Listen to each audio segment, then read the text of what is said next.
नमस्कार, news point लेकर हाजिर हूं मैं राजीव। दोस्तों, बीते 15 दिनों में राहुल गांधी ने 2 बार भविष्यवाणी कर दी है। जी हां, भविष्यवाणी कर दी है राहुल गांधी ने बीते 15 दिनों में 2 बार, एक नहीं बल्कि 2 बार, कि नरेंद्र मोदी की सरकार के पास अब साल भर का भी वक्त नहीं बचा है। पहले कांग्रेस अल्पसंख्यक विभाग की बैठक में राहुल गांधी ने कहा था कि मोदी सरकार साल भर में चली जाएगी, और कल आदिवासी प्रकोष्ठ के कार्यक्रम में भी राहुल गांधी ने यही कहा, यही दावा किया कि 1 साल भी नहीं रहेगी नरेंद्र मोदी की सरकार, मोदी इस्तीफा दे देंगे। राहुल गांधी ये भविष्यवाणी नरेंद्र मोदी के ग्रह नक्षत्र देखकर तो नहीं कर रहे हैं, बल्कि देश के जमीनी हालात खुद समझकर अपना आकलन कर रहे हैं। आइए जरा सुन लेते हैं राहुल गांधी ने कल आदिवासी प्रकोष्ठ में क्या कुछ कहा है, और ये छोटी सी क्लिप सुनिए जरा। आर्थिक सुनामी आ रही है, भयंकर आर्थिक सुनामी अब आ रही है। उसका कारण है कि हिंदुस्तान का जो प्रोटेक्शन का सिस्टम था, जो इंटरनेशनल इकोनॉमी से एक प्रकार से शॉक अब्जॉर्बर था, उसको बीजेपी ने हटा दिया है। तो एक तरफ से भयंकर आर्थिक सुनामी आ रही है, प्राइसेस बढ़ रही हैं, और ये अभी शुरुआत देखी आपने। ऐसी इकोनॉमिक क्राइसिस आएगी हिंदुस्तान में जो आपने अपने लाइफ में नहीं देखी होगी। ये हो रहा है, इसको आप कोई रोक नहीं सकता है। दूसरी तरफ क्या हो रहा है, हिंदुस्तान के अंदर, सिस्टम के अंदर इंस्टीट्यूशनल रिवोल्ट हो रहा है। तो आप सोचती हैं कि इलेक्शन कमीशन फुली कंट्रोल्ड है। वो 3 साल पहले फुली कंट्रोल्ड है।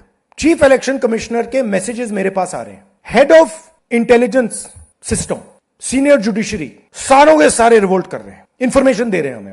तो जो कंट्रोल का सिस्टम था एक तरफ से, वो कोलैप्स कर रहा है अंदर से, क्योंकि लोगों को दिख रहा है कि जनता का प्रेशर अब ऐसा भयंकर आएगा, अगर हम इस रास्ते पे चलते गए तो हमारे लिए रिस्क हो जाएगा। आप क्या सोचते हो, अगर जनता को मालूम है कि इलेक्शन सिस्टम रिग्ड है, और जनता की मतलब इकोनॉमिक प्रेशर, गरीबी, दर्द के कारण जनता में गुस्सा आ गया, आप क्या सोचते हो कि इलेक्शन कमिश्नर को डर नहीं लगेगा कल क्या होने वाला है? तो अब क्या हो रहा है, सिस्टम अंदर से ऐसे हिल रहा है पूरा। और मैं आपको ये बता दूं कि मेरे पास इंफॉर्मेशन आ रही है, सिस्टम मुझे इंफॉर्मेशन दे रहा है, मोदी जी के बारे में, शाह जी के बारे में, उनके बेटों के बारे में, मिनिस्टर्स के बारे में, अजीत डोवल के बारे में, पूरा इंफॉर्मेशन है, धड़ाधड़ हमारे सिस्टम से आ रहा है। अब यह हो सकता है कि जनता के प्रेशर को यह सप्रेस करने की कोशिश करें, इमरजेंसी जैसी चीज कर दें, हो सकता है। बट अब हम दूसरी स्टेज में जा रहे हैं। पहले हम फुल कंट्रोल स्टेज में थे, अब ये आउट ऑफ कंट्रोल जा रहा है इनके। मैं मोदी जी के पास जाता हूं, जब मीटिंग में जाता हूं, मैं आपको बताऊं, मेरे पास मोदी जी के पर इतना इंफॉर्मेशन है, मोदी जी जानते हैं, मैं भी जानता हूं। जब मैं उनसे मिलता हूं, भैया आंख में आंख लगाना रहा, हिलना पड़ता है, क्योंकि वो जानते हैं कि जिस सिस्टम को मैंने कंट्रोल किया था वो सिस्टम कोलैप्स कर रहा है, और पूरा इंफॉर्मेशन इसको दे रहा है। तो ये डायनामिक चल रही है, और आप देखना, मेरे अंदाजे से, मेरा असेसमेंट है, 1 साल के अंदर मोदी जी प्राइम मिनिस्टर नहीं होंगे।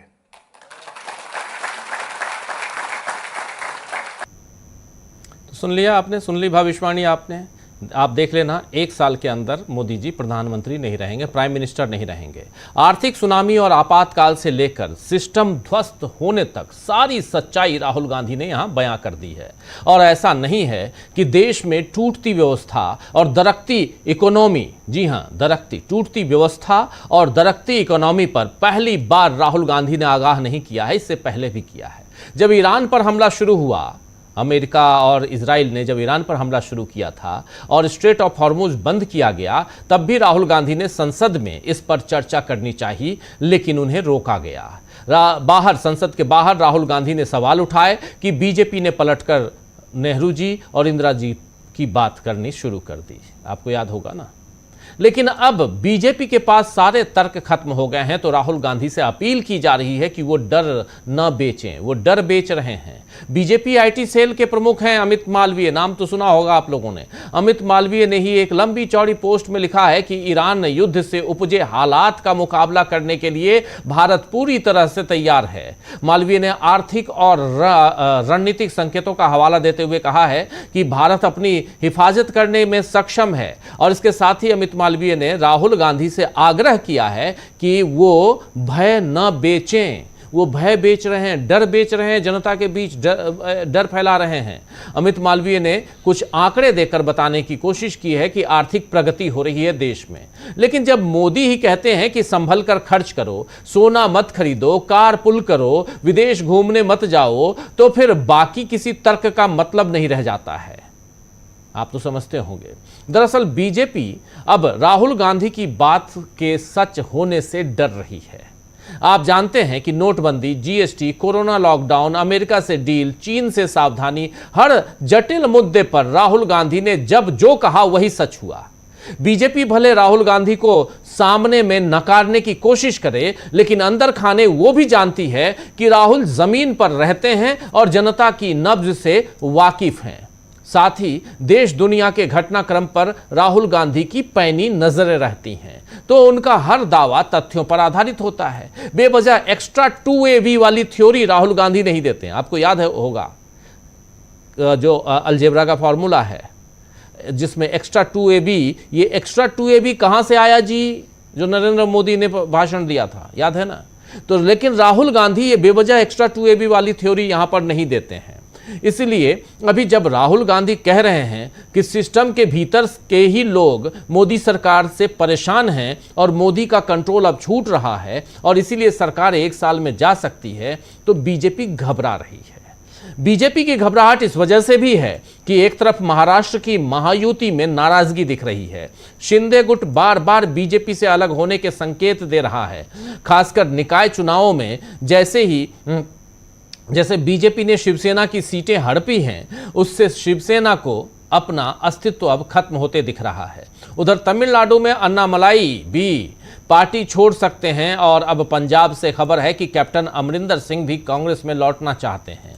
हाल ही में उन्होंने राहुल गांधी की तारीफ तो की ही थी, आपने देखा होगा कांग्रेस, और उन्होंने साफ साफ कहा था कैप्टन अमरिंदर सिंह ने कि मेरा जन्मदिन था, राहुल गांधी ने मैसेज किया, मेरे कजिन ब्रदर का निधन हुआ, राहुल गांधी ने मैसेज किया, लेकिन बीजेपी की तरफ से किसी ने मैसेज नहीं किया, किसी ने हालचाल नहीं पूछा। और इसके बाद भी बहुत सारी तस्वीरें ऐसी आ रही हैं जिसमें साफ दिखाई दे रहा है कि पंजाब में जो घटनाक्रम है वो तेजी से हम बदलते हुए आने वाले समय में देखेंगे। हाल ही में राहुल गांधी की तारीफ की बात आपने सुनी ही थी। तो कांग्रेस और बीजेपी की कार्य संस्कृति का फर्क जो है वो कैप्टन अमरिंदर सिंह ने बता दिया। यानी बीजेपी की पकड़ सिस्टम और पार्टी दोनों में कमजोर हो रही है।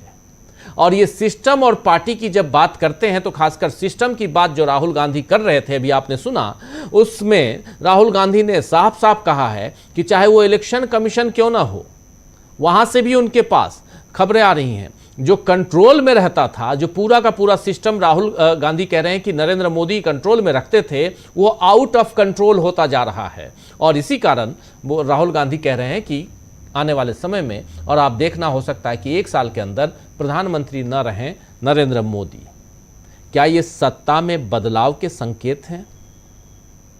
मोदी पर राहुल का आखिर ये जो तगड़ा वार है, इसके क्या मायने हैं और सिस्टम के लोग राहुल को क्यों फोन कर रहे हैं?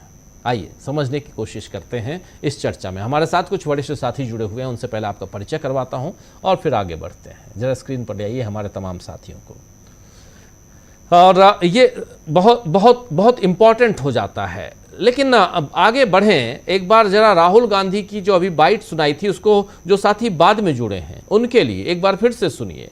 ये बाइट बहुत इंपॉर्टेंट है, इसको संभाल के आप लोग रखिए। आने वाले समय में ये बाइट जो राहुल गांधी की आपने सुन ली या जो नहीं सुने वो सुनने वाले हैं, ये काफ़ी आने वाले समय में ये बाइट काफ़ी काम की बाइट होगी। राहुल गांधी के भाषण का ये हिस्सा काफ़ी काम का होगा। जरा सुनिए।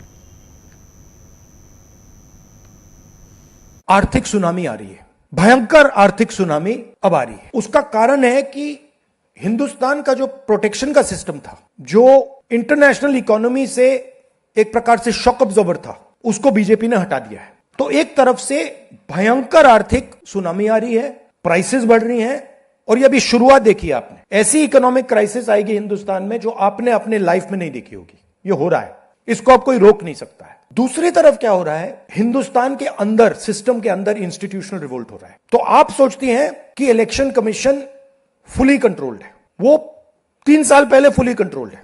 चीफ इलेक्शन कमिश्नर के मैसेजेस मेरे पास आ रहे हैं, head of intelligence system, senior judiciary, सारों के सारे रिवोल्ट कर रहे हैं, इंफॉर्मेशन दे रहे हैं हमें। तो जो कंट्रोल का सिस्टम था एक तरफ से, वो कोलैप्स कर रहा है अंदर से, क्योंकि लोगों को दिख रहा है कि जनता का प्रेशर अब ऐसा भयंकर आएगा, अगर हम इस रास्ते पे चलते गए तो हमारे लिए रिस्क हो जाएगा। आप क्या सोचते हो? अगर जनता को मालूम है कि इलेक्शन सिस्टम रिग्ड है और जनता की मतलब इकोनॉमिक प्रेशर, गरीबी, दर्द के कारण जनता में गुस्सा आ गया, आप क्या सोचते हो कि इलेक्शन कमिश्नर को डर नहीं लगेगा कल क्या होने वाला है? तो अब क्या हो रहा है, सिस्टम अंदर से ऐसे हिल रहा है पूरा। और मैं आपको ये बता दूं कि मेरे पास इंफॉर्मेशन आ रही है, सिस्टम मुझे इंफॉर्मेशन दे रहा है मोदी जी के बारे में, शाह जी के बारे में, उनके बेटों के बारे में, मिनिस्टर्स के बारे में, अजीत डोवल के बारे में पूरा इंफॉर्मेशन है, धड़ाधड़ धड़ाधड़ धड़ाधड़ हमारे सिस्टम से ही आ रहा है। अब यह हो सकता है कि जनता के प्रेशर को यह सप्रेस करने की कोशिश करें, इमरजेंसी जैसी चीज कर दें, हो सकता है। बट अब हम दूसरी स्टेज में जा रहे हैं, पहले हम फुल कंट्रोल स्टेज में थे, अब ये आउट ऑफ कंट्रोल जा रहा है इनके। मैं मोदी जी के पास जाता हूं, जब मीटिंग में जाता हूं, मैं आपको बताऊं, मेरे पास मोदी जी के पर इतना इंफॉर्मेशन है, मोदी जी जानते हैं, मैं भी जानता हूं। जब मैं उनसे मिलता हूं, भैया आंख में आंख लगाना रहा, हिलना पड़ता है, क्योंकि वो जानते हैं कि जिस सिस्टम को मैंने कंट्रोल किया था वो सिस्टम कोलैप्स कर रहा है और पूरा इंफॉर्मेशन इसको दे रहा है। तो ये डायनामिक चल रही है। और आप देखना, मेरे अंदाजे से, मेरा असेसमेंट है, 1 साल के अंदर मोदी जी प्राइम मिनिस्टर नहीं होंगे।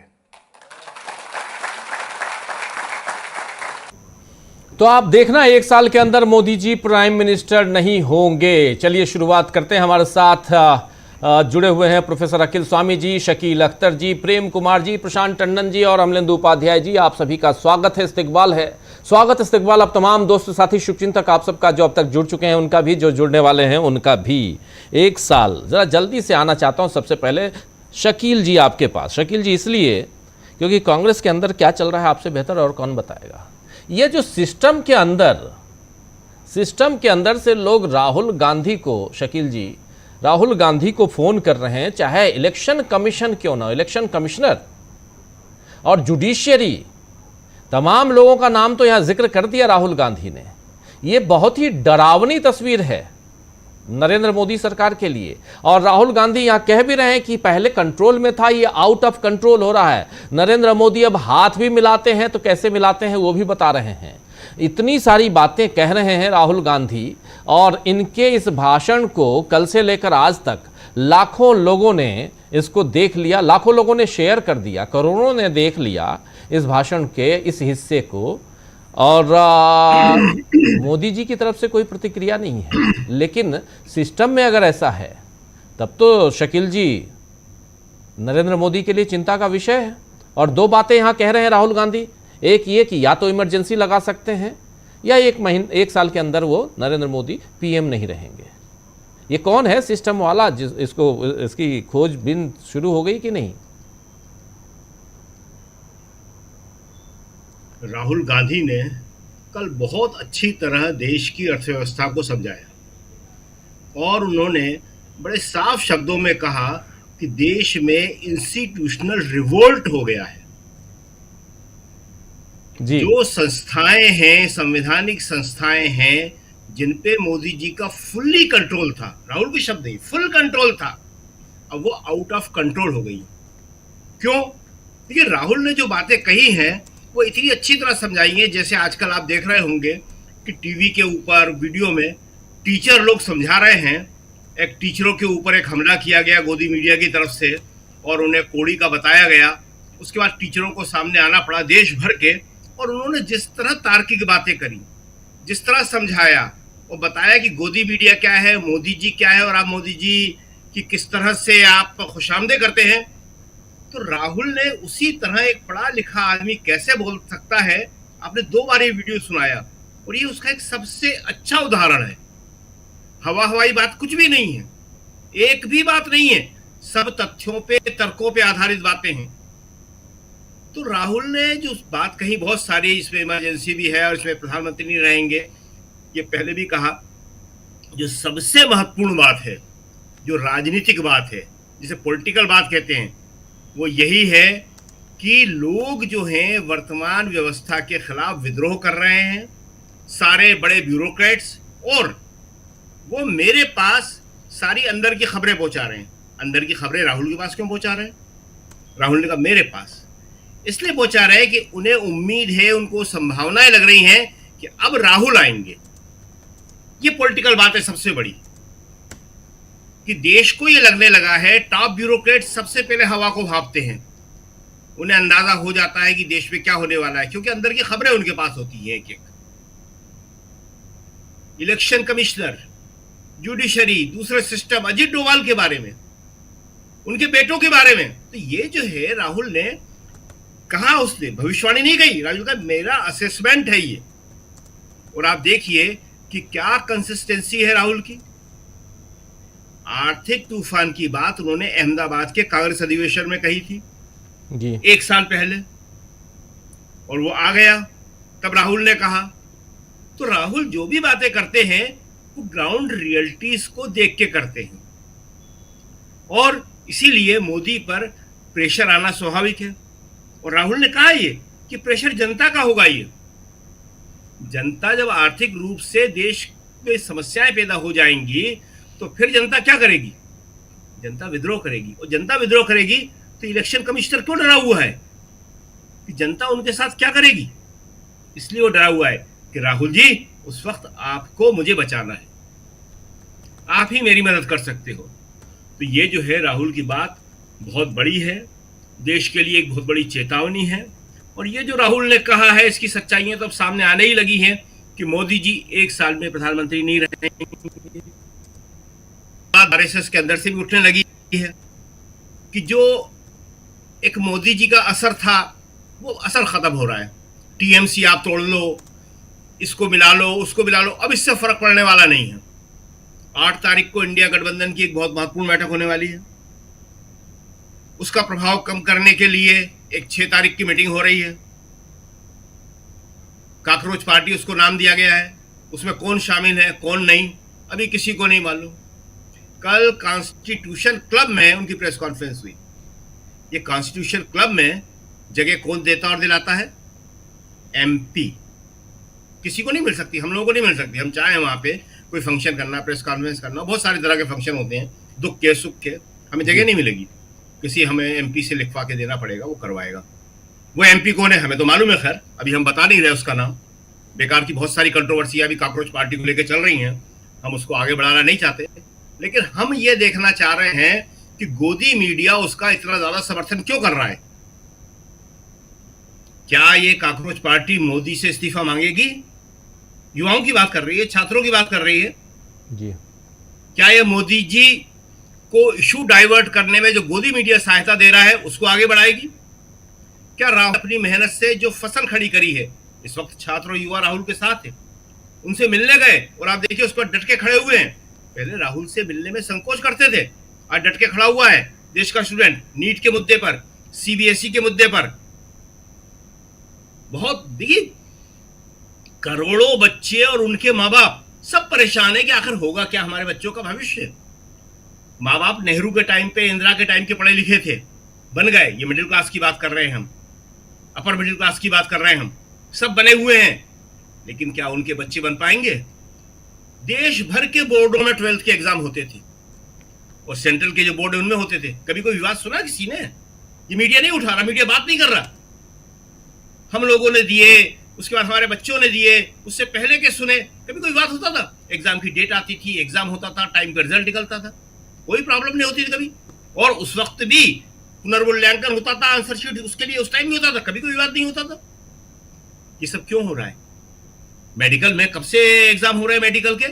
नीट में क्यों हो रहा है? पेपर लीक कैसे हो रहे हैं? कैसे सेना पेपर लाएगी? अरे कोई रास्ते में थोड़ी पेपर लूट रहा है भाई कि जो एयरफोर्स पेपर लेके आएगी।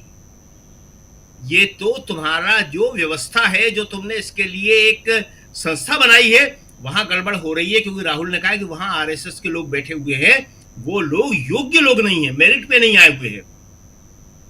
देखिए राजीव जी, बहुत बड़ी देश में समस्या है। आज राहुल को उत्तराखंड जाना था, मालूम होगा आपको, सबको मालूम। राहुल ने बताया, उसके बाद एक वीडियो जारी किया कि पंतनगर हम पहुंच गए थे, आगे नहीं जा पाए। ये पंतनगर का शब्द जो सुना, मीडिया बताता नहीं है, इसलिए लोगों को याद नहीं आएगा, हम बताते हैं। ये पंतनगर है क्या? ये पंतनगर कृषि विश्वविद्यालय नेहरू ने बनाया था, देश का सबसे पहला कृषि विश्वविद्यालय। पंतनगर नाम सुन के देश के अंदर एक जान आ जाती है, एक फुरेरी आ जाती है। इसी ने हरित क्रांति का नेतृत्व किया था पंतनगर ने। बताता नहीं है कोई। नेहरू ने ये काम किए थे। वो कृषि विश्वविद्यालय। इन्होंने क्या किया 12 साल में? एक विश्वविद्यालय बनाया, कृषि विश्वविद्यालय। अनुसंधान तो बात अलग बात है, स्कूल कॉलेज नहीं। तो आज शिक्षा के ऊपर जो बात कर रहा है छात्र, आज बेरोजगारी के ऊपर जो बात कर रहा है हुआ, देखिए 12 साल में पहली बार ये मुद्दा उठ के खड़ा हुआ है, पूरे देश में छाया हुआ है। स्टूडेंट और युवा, पढ़ाई लिखाई कैसी हो रही है, परीक्षाएं कैसी हो रही हैं, प्रतियोगी परीक्षाएं कैसी हो रही हैं, और रोजगार।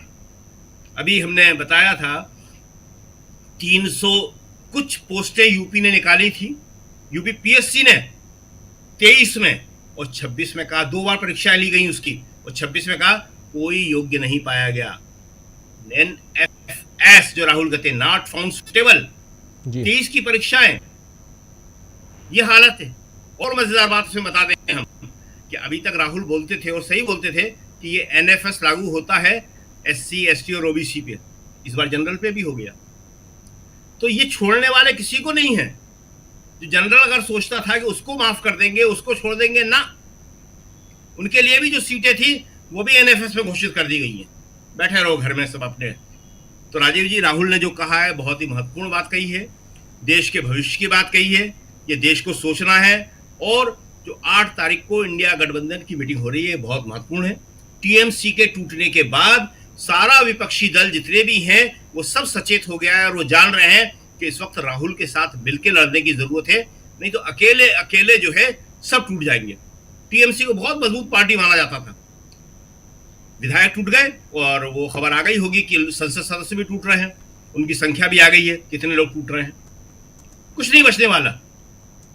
लेकिन अगर राहुल के साथ मिल गए, सब लोग एक साथ हो गए, तो 2024 में जिस तरह 240 पे मोदी को रोक दिया था, इसी तरह मोदी को 1 साल के अंदर ये लोग विदा कर सकते हैं। जी जी जी जी। राहुल गांधी, अब बाकी आगे क्या होगा, लेकिन राहुल गांधी की, स्वामी जी, राहुल गांधी की भविष्यवाणी बार बार करते हैं राहुल गांधी भविष्यवाणी, और बार बार बीजेपी के कुछ नेताओं को सामने आना पड़ता है और उस पर सफाई देनी पड़ती है। आखिर इस भविष्यवाणी को आप कैसे देखते हैं? कितना दम है, या राहुल गांधी सिर्फ हवा में बात कर रहे हैं, तीर चला रहे हैं? देखिए राजीव जी, जो आपने प्रस्तावना दी, मेरे ख्याल से आप तक खबर पहुंच गई होगी। एक सेबी ने एक कंपनी का, जो बहुत बड़ी कंपनी है एक्सपोर्ट ओरिएंटेशन में, राजेश एक्सपोर्ट्स, उसके ऊपर एक इंक्वायरी करके ये बताया है कि इसने मनी लॉन्ड्रिंग की है और इसने विंडो ड्रेसिंग की है। और राजेश एक्सपोर्ट वाले जो हैं ये गुजरात के रहने वाले हैं। एक इन्होंने कंपनी बनाई जिसमें इनका एक्सपोर्ट का बिजनेस है, और स्विट्जरलैंड की एक इन्होंने गोल्ड रिफाइनरी कंपनी खरीदी थी। और इसके अंदर ये पता, देखिए जो राहुल गांधी ने कहा था 24 घंटे के अंदर वो चीज प्रूव हो रही है। अगर राजेश एक्सपोर्ट्स का पूरा केस अगर आप प्रस्तुत करेंगे तो पता चलेगा 24 घंटे के अंदर जो राहुल गांधी ने कहा वो प्रूव हो रहा है। सेबी चेयरमैन ने यह निर्णय लिया है कि ये जो कंपनी है इसने बैलेंस शीट के अंदर एक ऐसी चीज दिखाई है, केवल अगर नंगी आंखों से आप बैलेंस शीट को देख लेंगे आपको पता चले कितना बड़ा फ्रॉड हुआ है। उसके अंदर जो राजेश एक्सपोर्ट एक कंपनी है उसका टर्नओवर ज्यादा है, और जो पूरी कंसोलिडेटेड कंपनी है जिसमें स्विट्जरलैंड की भी कंपनी है उसका टर्नओवर कम है। और सुनिए कितना बड़ा कांड है, इसको हल्के में मत लीजिएगा। राहुल गांधी ने जो कहा, सेबी चेयरमैन ने निर्णय ले लिया है, एक्शन ले लिया है। 2022 को 18,100 करोड़ रुपए का पीएलआई का बेनिफिट राजेश एक्सपोर्ट को दिया गया। राजेश एक्सपोर्ट को 2022 में 18,100 करोड़ का पीएलआई का बेनिफिट दिया गया, और 2023 से सेबी ने इंक्वायरी शुरू कर दी, और 2026 में इंक्वायरी में निकल के आया कि ये कंपनी ने बहुत बड़ा घपला किया है, और जो उसने किया है वो वास्तविकता में हर्षद मेहता, केतन पारेख और सत्यम के रामलिंगा राजू के तीनों के कांडों को मिला के एक है। इन्होंने किया क्या? इन्होंने किया, अपने एक्सपोर्ट, अपनी कंपनी के टर्नओवर को इन्फ्लेट किया, प्रॉफिट को इन्फ्लेट किया, एलआईसी से और एसबीआई से पैसा लगवाया। उसके बाद जो पैसा इन्होंने एक्सपोर्ट इंसेंटिव का लिया उसको शेयर मार्केट में ट्रेड किया, जो हर्षद मेहता और केतन पारेख ने किया। जो घपला सत्यम में रामलिंगा राजू ने किया था कि अपनी कंपनी की बैलेंस शीट को इन्फ्लेट करके और पैसा मेहताज जैसी कंपनी में लगाया, और ये सोचा, लेकिन जब उन्हें लगा कि 7,000 करोड़ का एक घपला हो गया जो अब पकड़ा जाएगा, उन्होंने खुद आके कन्फेस कर लिया। लेकिन ये जो राजेश शाह साहब हैं, अब ये समझ लीजिए इतना बड़ा कांड है, ये इतना बड़ा कांड है, और ये कैसे हो गया, ये क्यों हो गया? इसके दो ही कारण हो सकते हैं। या तो राजेश एक्सपोर्ट भी अडानी जी को देने की योजना बन गई है कि राजेश एक्सपोर्ट दे दिया जाए, अडानी जी को उन्हें जेल भेजा जाए, और जेल भेजने के बाद उनकी कंपनी, या अब सेबी चेयरमैन को भी लगने लगा है कि बहुत दिन तक अगर ढका रहा और जिस प्रकार से बहुत बड़े बड़े फ्रॉड हो रहे हैं, जिसपे सेबी कुंडली बना के बैठा हुआ था, उसने एक्सपोज कर दिया।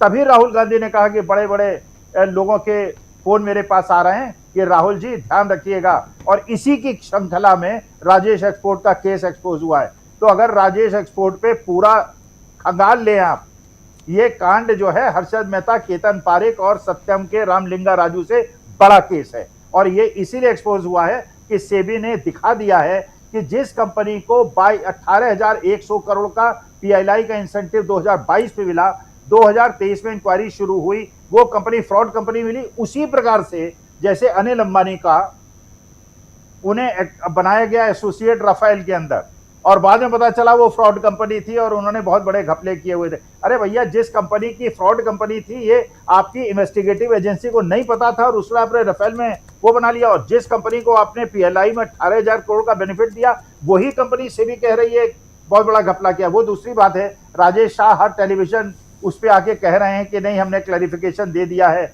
ऐसा कोई गड़बड़ सड़बड़ नहीं है, लेकिन शेयर 5% गिर गया है। और लास्ट बात कहता हूं राजीव जी, ये हमारे देश की कॉर्पोरेट गवर्नेंस पे इतना बड़ा प्रश्न चिन्ह है। अगर हमारे देश का सेबी अगर कॉर्पोरेट गवर्नेंस पे ध्यान नहीं देगा, विदेशी निवेशक जो अभी 3-4 लाख करोड़ रुपए 2-3 साल के अंदर निकाले हैं, सारे का सारा पैसा निकल लेगा, शेयर मार्केट खत्म हो जाएगा, और हमारा आपका पैसा जो एलआईसी और एसबीआई में है, वो एलआईसी एसबीआई ने ऐसी कंपनियों में लगा के हमको पूरी तरह डुबा देंगे। इसलिए राहुल गांधी कह रहे हैं कि हमारे देश की अर्थव्यवस्था 1 साल में खत्म हो जाएगी, और ये जो हमारे माननीय मोदी जी हैं 1 साल के बाद प्रधानमंत्री ने रहेंगे। यही सब देखते हुए डोनाल्ड ट्रंप ने कहा था we are a dead economy, क्योंकि ये इस प्रकार के राजेश एक्सपोर्ट जैसे कांड, इस प्रकार के कांड जहां हिडनबर्ग कहता है कि 75% के ऊपर की शेयर होल्डिंग है, घपलेबाजी है, लेकिन सेबी असली मुद्दों पे इंक्वायरी नहीं करता है। इसीलिए कॉर्पोरेट गवर्नेंस का मामला हमारा खराब हो रहा है, इसीलिए विदेशी निवेशक हमारे देश को छोड़ के भाग रहे हैं। जी एक एग्जाम्पल के ज़रिए यहाँ स्वामी जी समझाने की कोशिश कर रहे थे कि राहुल गांधी आखिर ऐसा क्यों कह रहे हैं, लेकिन ज़रा और आगे बढ़ते हैं।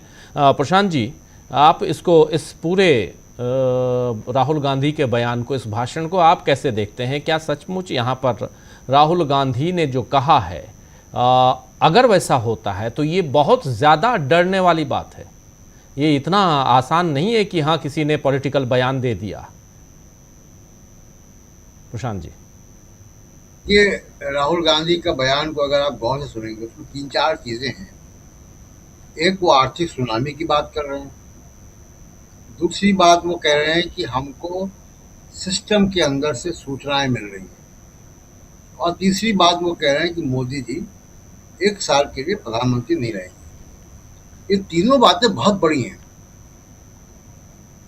आर्थिक सुनामी की बात तो हम लोग देख रहे हैं, मैं उसमें 2-3 पॉइंट और एक्सप्लेन कर दूंगा, लेकिन अभी जैसे स्वामी जी ने बताया, तो बहुत सारे और फैक्टर्स हैं आर्थिक सुनामी के। लेकिन ये तीनों को मिला के आप देखेंगे तो क्या ये बयान राहुल गांधी का कोई साइकोलॉजिकल वॉरफेयर है का हिस्सा है कि मनोवैज्ञानिक तौर से मोदी जी कमजोर करो और उनको डिफेंसलेस कर दो, या सिस्टम के अंदर के लोगों को घुसाने के लिए है, या वाकई ऐसा कुछ हो रहा है?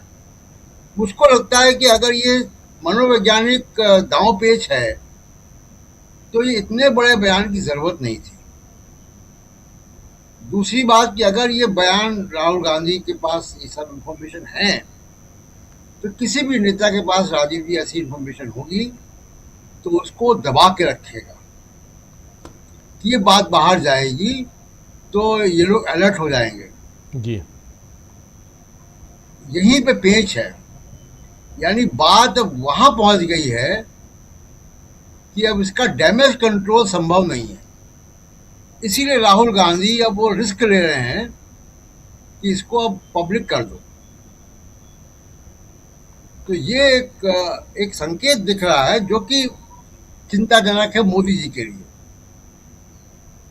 कि अब राहुल गांधी के पास इतना इन्फॉर्मेशन है या इतने लोग संपर्क कर रहे हैं, या जो लोग संपर्क कर रहे हैं उन्होंने भी एक गो हेड दिया है कि आप इसको अब बोलो, क्योंकि कोई भी नेता इस तरीके की बात सार्वजनिक मंच पे नहीं बोलेगा और पार्टी उसका वीडियो जो है सोशल मीडिया पर नहीं डालेगी। तो इससे लगता है कि सिस्टम के अंदर वाकई बहुत हलचल है। पब्लिक डोमेन में जो हम लोग देख सकते हैं वो चीज़ें, दो तीन चीज़ें मैं देख रहा हूँ। आर्थिक में हम देख रहे हैं एनर्जी क्राइसिस है, हम देख रहे हैं कि डॉलर के रुपया जो है लगातार कमज़ोर हो रहा है। 10 दिन में अगर आपको 11 दिन में पैसा बढ़ाना पड़ गया, पेट्रोल का 3-4 बार बढ़ाना पड़ गया, वो संकेत है।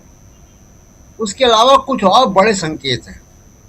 एक बड़ा संकेत है, सबसे बड़ा जिनका इन्वेस्टमेंट था मोदी जी पर, और मोदी जी का इन्वेस्टमेंट जिन लोगों पे था, जिनकी वजह से मोदी जी की राजनीति चमक रही थी, उस वर्ग ने मोदी जी का साथ छोड़ दिया। यानी प्राइवेट इन्वेस्टमेंट लगभग बंद हो गया। पार्लियामेंट्री कमेटी की बैठक में भी जो है इस बात की चिंता जाहिर की है कि प्राइवेट इन्वेस्टमेंट तो ये तो मोदी जी के दोस्त हैं। तो अगर मोदी जी के प्रधानमंत्री रहते हुए वो मुकेश अंबानी जो टीवी चैनल खरीदते हैं मोदी जी की मदद के लिए, वो टीवी चैनल लगातार मोदी जी की मदद करता है, उसके बाद वो अमेरिका में पैसा क्यों इन्वेस्ट कर रहे हैं, भारत में क्यों नहीं कर रहे हैं? तो प्राइवेट इन्वेस्टमेंट जो है वो मनमोहन सिंह के समय जितना था उसका आधा भी नहीं रह गया है। अब आप सोच लीजिए, तो उससे नौकरियां नहीं मिल रही हैं, उससे इकोनॉमी को जो बूस्ट मिलता है वो बूस्ट नहीं मिल रहा है। दूसरा जो सिरा है वो कैपिटल अकाउंट डेफिसिट का है। वहाँ पे भी बहुत, क्योंकि आमतौर पे प्रोफेसर स्वामी अच्छे से जानते होंगे कि हम करंट अकाउंट में हमारा डेफिसिट रहता है, परंपरागत ढंग से रहता है, क्योंकि हम एक्सपोर्ट ओरिएंटेड इकोनॉमी नहीं है। लेकिन अब तो और उसकी भरपाई कैपिटल अकाउंट से, यानी जो विदेशी निवेश आ रहा है उससे होती है, चाहे वो स्टॉक मार्केट में आए चाहे प्रोजेक्ट्स में आए।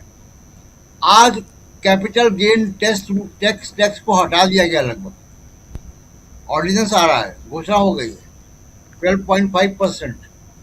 ये पैनिक है, और उसके बाद भी वो आएगा नहीं कह सकते। तीसरा जो आपने शुरुआत में चर्चा की, सोना, मोदी जी ने कहा कि सोना मत खरीदो 1 साल तक। कल सोने की बड़ी खबर थी जी कि एक विदेशी न्यूज़ ऑर्गेनाइजेशन ने कहा कि रिजर्व बैंक ने भारत का सोना बेचा है डॉलर को काबू में करने के लिए, गिरते रुपये को काबू करने के लिए डॉलर के खिलाफ। और उसके बाद उन्होंने सीधा आरोप लगाया कि 22 मई के आसपास के जो सप्ताह था तभी वो सोना बेचा गया। कल ही रिजर्व बैंक ऑफ इंडिया का खंडन आ गया, और खंडन के साथ वो उनकी मंथली रिपोर्ट भी आई। वो खंडन भी कई सारे सवाल खड़े करता है।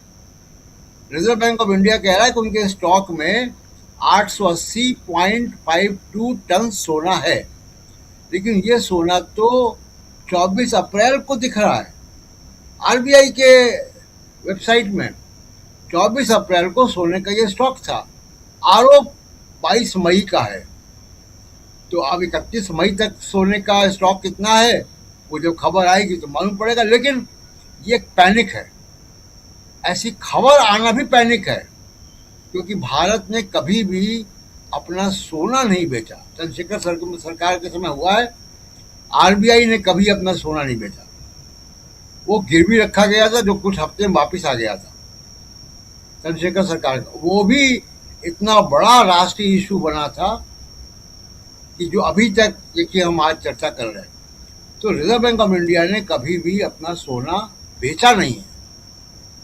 और ये आरोप लगना एक फाइनेंशियल न्यूज मैगजीन की तरफ से, ये भी बड़ी बात है।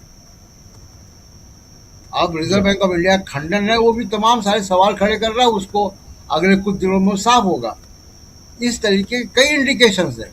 एक इंडिकेशन और देता हूँ आपको, जी। दो बड़े अधिकारी, प्रधानमंत्री इकोनॉमिक एडवाइजरी काउंसिल के मेंबर सुरजीत भल्ला और मोदी सरकार में ही रह चुके भारत सरकार के chief economic adviser Subramanian, Arvind Subramanian, इन दोनों के आर्टिकल आए और दोनों के आर्टिकल बहुत अलार्मिंग सिचुएशन जो है वो बता रहे इकोनॉमी की। और उसके साथ वो एक बात और कह रहे हैं दोनों आर्टिकल कि केवल नीतियां बदलने से काम नहीं चलेगा, लोग बदलने पड़ेंगे। जी। अब वो क्योंकि इतने सीनियर पदों पर रह चुके तो लोग की बात वो नहीं करेंगे कि लोगों को बदला जाए। लोग से मतलब है जो राहुल गांधी कह रहे हैं वही लोग हैं। तीसरा एक इंडिकेशन और बताते हैं आपको। देखिए एक हमारे वित्त सचिव रहे मोदी सरकार के वित्त सचिव, मोदी साहब के दूसरे कार्यकाल के वित्त सचिव सुभाष चंद्र गर्ग ये तस्वीर पेश कर रहे हैं कि वनरेबल 5 से भी नीचे चली गई है भारत की इकॉनमी। और वो सीधा आरोप लगा रहे हैं, वो ये कह रहे हैं कि जी जो 5 ट्रिलियन का टारगेट रखा गया था 2022 में, वो 5 ट्रिलियन इकॉनमी तो 2029 में भी नहीं बनने जा रही है। ये मोदी सरकार में वित्त सचिव रह चुके हैं, वो कह रहे हैं। तो कई सारे लोग तो बोलने लगे हैं। राहुल गांधी से जाहिर सी बात है कि कुछ उनका एक्सेस होगा तो बहुत से लोग उनको बोल रहे होंगे। तो कई सारे संकेत मिल रहे हैं कि सिस्टम में सब कुछ अच्छा नहीं है। और मामला ये हुआ है राजीव जी कि पानी सर के ऊपर जा चुका है। मोदी जी अब इस इकॉनमी को, मोदी जी रहते हुए इस इकॉनमी को वापस पटरी में नहीं ला सकते। मंत्रालय किसी का बदलने बहुत चर्चा है, लेकिन उससे भी सॉल्व होने वाला मामला नहीं है। दूसरी एक बात कि सिस्टम जो है वो ठीक कैसे होगा। तो ठीक तो देखिए, जो पानी सर के ऊपर गया है, जो ब्यूरोक्रेट, सीनियर ब्यूरोक्रेट होते हैं, वो देखते हैं कि संविधान को ही आप किनारे कर दे रहे हो। और अलार्मिंग जो अलार्म बजा है वो जो एक ये डिलिमिटेशन का बिल लेकर आए, संविधान संशोधन का, उसने अलार्म बेल बजाई है कि ये इनकी मंशा नहीं है, इनकी नीयत ठीक नहीं है। ये सत्ता में कब्जा करना चाहते हैं पीछे के रास्ते से, और दक्षिण भारत को की कीमत पे कब्जा करना चाहते हैं। ये सब चीज़ें ऐसी हो रही हैं कि जो पानी सर के ऊपर जा रहा है। जो भी सिस्टम के अंदर सोचने समझने वाले लोग हैं, उनको लग रहा है कि नहीं, अब ये जो है हमको भारत के संविधान को बचाना होगा, क्योंकि भारत का संविधान की शपथ लेकर वो आते हैं। उनका अपॉइंटमेंट लेटर राष्ट्रपति साइन करता है। इस बात को लेकर वो बहुत गंभीर होते हैं। जी राजीव जी, बिल्कुल बिल्कुल बिल्कुल। प्रेम कुमार जी आपसे भी समझना चाहता हूं, राहुल गांधी, लेकिन राहुल गांधी जो बातें कह रहे हैं उसका कोई खंडन नहीं आ रहा है बीजेपी की तरफ से। क्या कारण हो सकता है? देखिए, राहुल गांधी ने जो बात कही है, कंक्लूसिव लाइन जरूर है कि नरेंद्र मोदी की सरकार 1 साल में गिर जाएगी, लेकिन इस कंक्लूसिव लाइन के पीछे जो उन्होंने तर्क दिए हैं वो बिल्कुल नया है, नए तरीके का है, और उसका विश्लेषण ज़रूर करना चाहिए जो घटनाएं घट रही हैं उसके आलोक में।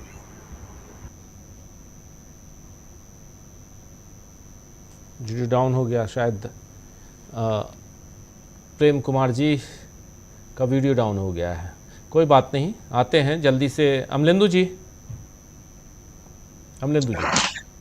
देखिए राजीव जी, एक तो राहुल गांधी ने जो एक बात कही है मुझे लगता है उस पर सबसे पहले तो जो ज्ञानेश कुमार गुप्ता जी हैं उनको सफाई देनी चाहिए, और मोदी जी को चाहिए ज्ञानेश कुमार गुप्ता जी से सवाल करना। क्योंकि राहुल गांधी ने कहा है कि चीफ इलेक्शन कमिश्नर मुझे मैसेज भेज रहा है, आप गौर से सुनिए। और उसको क्या डर नहीं लगता है कि जनता में जो रोष बढ़ रहा है कल को क्या होगा? तो क्या ज्ञानेश कुमार गुप्ता के ऊपर इतना ज्यादा दबाव आ गया है राजीव जी, और ज्ञानेश कुमार गुप्ता भी समझ रहे हैं कि देश अब किस तरफ जा रहा है, कि जो गड़बड़ियां करवाई जा रही हैं ज्ञानेश कुमार गुप्ता से और उसके बाद फिर उसका नतीजा क्या होना है? तो क्या ज्ञानेश कुमार गुप्ता समझ गए हैं, और सुखबीर सिंह संधू और विवेक जोशी नहीं बल्कि चुनाव आयोग से जो सूचनाएं मिल रही हैं वो ज्ञानेश कुमार गुप्ता ही दे रहे हैं? क्योंकि राहुल गांधी तो सिर्फ ठीक कह रहे हैं कि भाई चीफ इलेक्शन कमिश्नर जो है वो सूचनाएं दे रहा है, और हेड ऑफ द खुफिया एजेंसियों का हेड दे रहा है, जुडिशरी के अंदर से भी आ रही हैं, ये कह रहे हैं। लेकिन वो साफ तौर पर कह रहे हैं चीफ इलेक्शन कमिश्नर दे रहा है। तो मुझे लगता है राजीव जी की सबसे पहले तो ज्ञानेश कुमार गुप्ता जो हैं वो शपथ पत्र देकर कहें कि राहुल गांधी जो हैं वो गलत कह रहे हैं, या फिर ज्ञानेश कुमार गुप्ता जो हैं वो फिर इसको स्वीकार करें। इसके अलावा कोई तीसरा विकल्प ज्ञानेश कुमार गुप्ता के सामने तो बचता नहीं है राजीव जी। एक चीज तो ये है। दूसरा राजीव जी, जो राहुल गांधी कह रहे हैं उसमें बहुत सारी महत्वपूर्ण बातें जो हैं, उनमें एक जो और ज्यादा महत्वपूर्ण बात है, राहुल गांधी कह रहे हैं कि सिस्टम के अंदर से रिवोल्ट हो रहा है, यानी रिवोल्ट जो वो सिस्टम के अंदर से हो रहा है, और इतना ज्यादा हो रहा है कि अब वो मोदी जी के काबू में सिस्टम रहा नहीं। और जो आर्थिक परिस्थितियां देश की खराब हो रही हैं, उसके बाद जो देश में एक अनरेस्ट होगा उसमें या तो सरकार जाएगी या मोदी जी इमरजेंसी लगाएंगे, इन दो में से एक काम होगा, ये राहुल गांधी चेता रहे हैं। तो राजीव जी ये बहुत खतरनाक संकेत है। राहुल गांधी जो है जो कह रहे हैं कि या तो मोदी जी की सरकार जाएगी या इमरजेंसी लगाएंगे, तो राहुल गांधी ये समझ रहे हैं कि देश की परिस्थितियां किस तरह खराब हो रही हैं। सिस्टम के अंदर से जो संकेत आ रहे हैं, सिस्टम खुद समझ रहा है कि अर्थव्यवस्था कोलैप्स होने जा रही है, और उसके बाद जनता जो है किस तरीके से क्या व्यवहार करेगी। मोदी जी तो राजीव जी कभी भी झोला उठाकर चल सकते हैं, लेकिन सारा सिस्टम जो वो तो झोला उठाकर नहीं चल देगा ना, उस सिस्टम को तो देश के अंदर रहना होगा। तो जनता सड़कों पर सिस्टम का भी हिसाब फिर कर सकती है। तो ये जो चीज समझ में आ रही है, तो इससे सिस्टम के अंदर एक बेचैनी समझ में आ रही है कि मामला बहुत ज्यादा खराब होता चला जा रहा है। दूसरा राजीव जी, जिस तरीके से एक 17 साल के लड़के सार्थक सिद्धांत ने पोल खोलकर रख दी पूरी इस सिस्टम की, तो अब ये भी समझ में आ रहा है कि युवा जो है वो किस तरीके से पोल खोल रहा है। वो राहुल गांधी से मुलाकात भी होती है छात्रों की, और सब कहते भी हैं कि भाई हमारा जो है भविष्य बर्बाद किया जा रहा है। तो यानी एक अनरेस्ट जो है वो युवाओं की तरफ से भी आ रहा है। तो इसको भी राहुल गांधी बता रहे हैं, और सिस्टम भी इस बात को समझ रहा है। यानी सिस्टम भी समझ रहा है कि राहुल गांधी जो बातें कह रहे हैं वो सिर्फ लफाजी नहीं है, वो एक पॉलिटिकल नैरेटिव की बात नहीं है। जो देश के अंदर घटित हो रहा है राहुल गांधी इसको बता रहे हैं, और राजीव जी इसके परिणाम आने वाले समय में क्या होंगे इसको राहुल गांधी बता रहे हैं कि इसके परिणाम ये हो सकते हैं देश के अंदर जो परिस्थितियां बन रही हैं, और जिस तरीके से चुनाव लूटे जा रहे हैं, और जनता समझ रही है कि चुनाव लूटे जा रहे हैं। और जब जनता ये समझ रही है कि चुनाव लूटे जा रहे हैं, अभी तक तो राजीव जी अर्थव्यवस्था जो है वो चौथे नंबर की हो गई थी पूरे देश भर के अंदर। जापान को भी हमने पछाड़ दिया था, ये बात तो हमारे मोदी जी ने कही थी, किसी और ने कही नहीं थी। आज वही मोदी जी कह रहे हैं कि अर्थव्यवस्था चौपट हो गई है और सुनामी आने वाली है। मोदी जी खुद स्वीकार कर रहे हैं कि कोरोना जैसे संकट आने वाले हैं। तो भाई अगर एक साल पहले जो चौथे नंबर की अर्थव्यवस्था बन गई थी, तो एक साल में मोदी जी आपने इस अर्थव्यवस्था के साथ क्या कर दिया है कि अब जो संकट आने वाला है और कोरोना जैसा संकट होने वाला है। आप तो कोरोना के संकट से उबर कर जो थे आप चौथे नंबर की बन गए थे आप अर्थव्यवस्था। और पूरी सरकार ने, पूरी भारतीय जनता पार्टी ने, पूरी मीडिया ने ढोल तमाशे के साथ बताया था कि चौथे नंबर की अर्थव्यवस्था बन गए हैं, और हमने जापान को भी पीछे कर दिया है उसको। तो अब एक साल के अंदर ऐसी कौन सी परिस्थितियां पैदा हो गई कि अब अर्थव्यवस्था जो है वो इतनी डूब रही है कि मोदी जी को दो बार कहना पड़ रहा है कि परिस्थितियां खराब है। संसद के अंदर भी आप सबसे संक्षिप्त आपका भाषण जो 19 मिनट का है उसमें भी आप बताते हैं कोरोना काल जैसी गंभीर परिस्थितियां आ रही हैं, और जब आप हैदराबाद से जो है आप आह्वान करते हैं कि पेट्रोल कम खरीदो, सोना मत खरीदो, तब भी आप कहते हैं कोरोना काल जैसी परिस्थितियां आ रही हैं। तो इसका मतलब राजीव जी, राहुल गांधी जो कह रहे हैं कि परिस्थितियां खराब हो रही हैं और ये अब संभलने वाली नहीं है, आर्थिक सुनामी जबरदस्त आने वाली है, मोदी जी को भी मालूम है कि आर्थिक सुनामी आने वाली है, ये राहुल गांधी जी बता रहे हैं। तो मोदी जी, आपने कहा ना कि सिस्टम के अंदर, मतलब इसका बीजेपी कोई जवाब नहीं दे रही, इसका खंडन नहीं आ रहा, इसीलिए खंडन नहीं आ रहा है राजीव जी।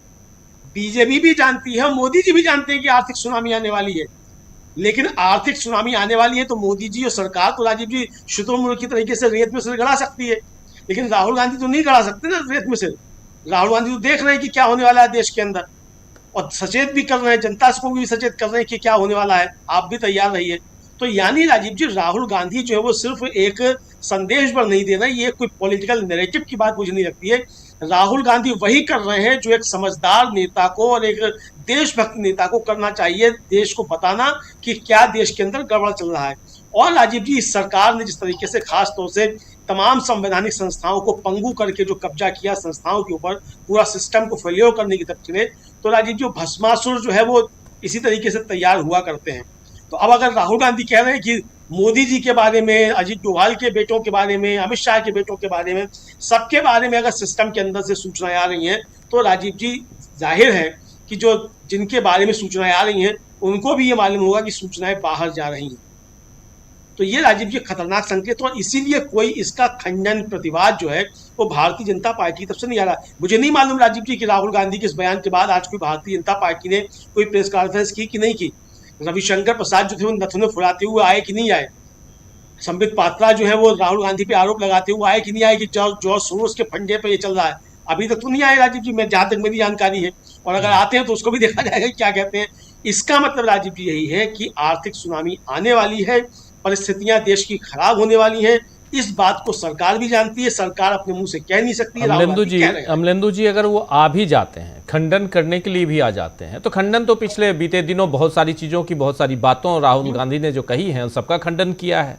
लेकिन सच्चाई तो ये है कि जो सामने है, चाहे वो आर्थिक सुनामी की तो अभी बात हो रही है, नोटबंदी से लेकर अभी तक का देख लीजिए, और अभी बीते मतलब पिछले 28 फरवरी को जब हमला होता है ईरान के ऊपर, उसके बाद से देख लीजिए, तो बहुत कुछ है। खंडन करने के लिए आते रहिए, लेकिन सच्चाई तो देश की जनता देख रही है ना, एक एक जनता। और खुद प्रधानमंत्री नरेंद्र मोदी, एक तरफ आप कहते हैं कि सब चंगासी, दूसरी तरफ कहते हैं कि हमारे पास पेट्रोल डीजल, आप पेट्रोल डीजल बढ़ाइए, कार पुल करके चलिए, सोना चांदी मत खरीदिए, फर्टिलाइजर्स का यूज मत कीजिए, ये सारी बातें क्यों कह रहे हैं? विदेश घूमने मत जाइए क्यों कह रहे हैं? यही तो है। अगर सब चंगासी तो फिर रोक क्यों रहे हैं आप? बिल्कुल बिल्कुल राजीव जी, यही बात मैं भी कह रहा हूं कि भाई अगर सब चंगासी आप अगर साल भर पहले कह रहे थे कि चौथी अर्थव्यवस्था बन गए, तो आप क्यों रोक रहे हैं? इसका जवाब तो देना चाहिए ना जी, कि अब आप क्यों रोक रहे हैं, और एक साल में आपने अर्थव्यवस्था के साथ क्या कर दिया? हालांकि कर तो आप 12 साल से रहे हैं। इसका मतलब राजीव जी ये कि अब नैरेटिव बनाना भी काम नहीं कर पा रहा है, मीडिया भी अब मदद नहीं कर पा रहा है। जिसके जरिए आप ये माहौल बनाने की कोशिश करते थे, वो मीडिया भी अब आपकी मदद नहीं कर पा रहा है, और ये बात भी आपको समझ में आने लगी है। तो इसलिए आप खंडन करें या ना करें उससे असर नहीं पड़ने वाला है। आप खंडन करने आएंगे भी तब भी जनता आपके अब भरोसा नहीं करेगी, ये मीडिया भी आपकी मदद नहीं कर सकता है। तो ये परिस्थितियां बन रही हैं राजीव जी। बिल्कुल बिल्कुल बिल्कुल, परिस्थितियां जो भी बन रही हों, लेकिन राहुल गांधी के ऊपर भी वार करने की कोशिश हो रही है, और हज़ारों करोड़ रुपए खर्च करके राहुल गांधी को डिफेम करने की कोशिश हुई। उनके नाम के साथ पप्पू जोड़ा गया कि उनको कुछ नहीं आता, और इस छवि को राहुल गांधी ने भारत जोड़ो यात्रा के बाद ध्वस्त कर दी थी और इसको एक्सपोज भी किया था। अब फिर से एक नया सिस्टम जो है वो चालू किया गया है। सो कॉल्ड कुछ बुद्धिजीवी हैं, उनसे आर्टिकल्स लिखवाए जा रहे हैं। आर्टिकल्स लिखवाना, किताबें लिखवाना, ये भी नया नहीं है, ये पुराना है फंडा, और ये सब बीजेपी करती आई है खुले तौर पे, जिसकी चर्चा पहले भी हो चुकी। कई सारी किताबें कांग्रेस के बारे में लिखी गई, सोनिया गांधी के ऊपर किताबें लिखी गई, मनमोहन सिंह के ऊपर उनके ही मनमोहन सिंह के मीडिया सलाहकार ने किताब लिखी,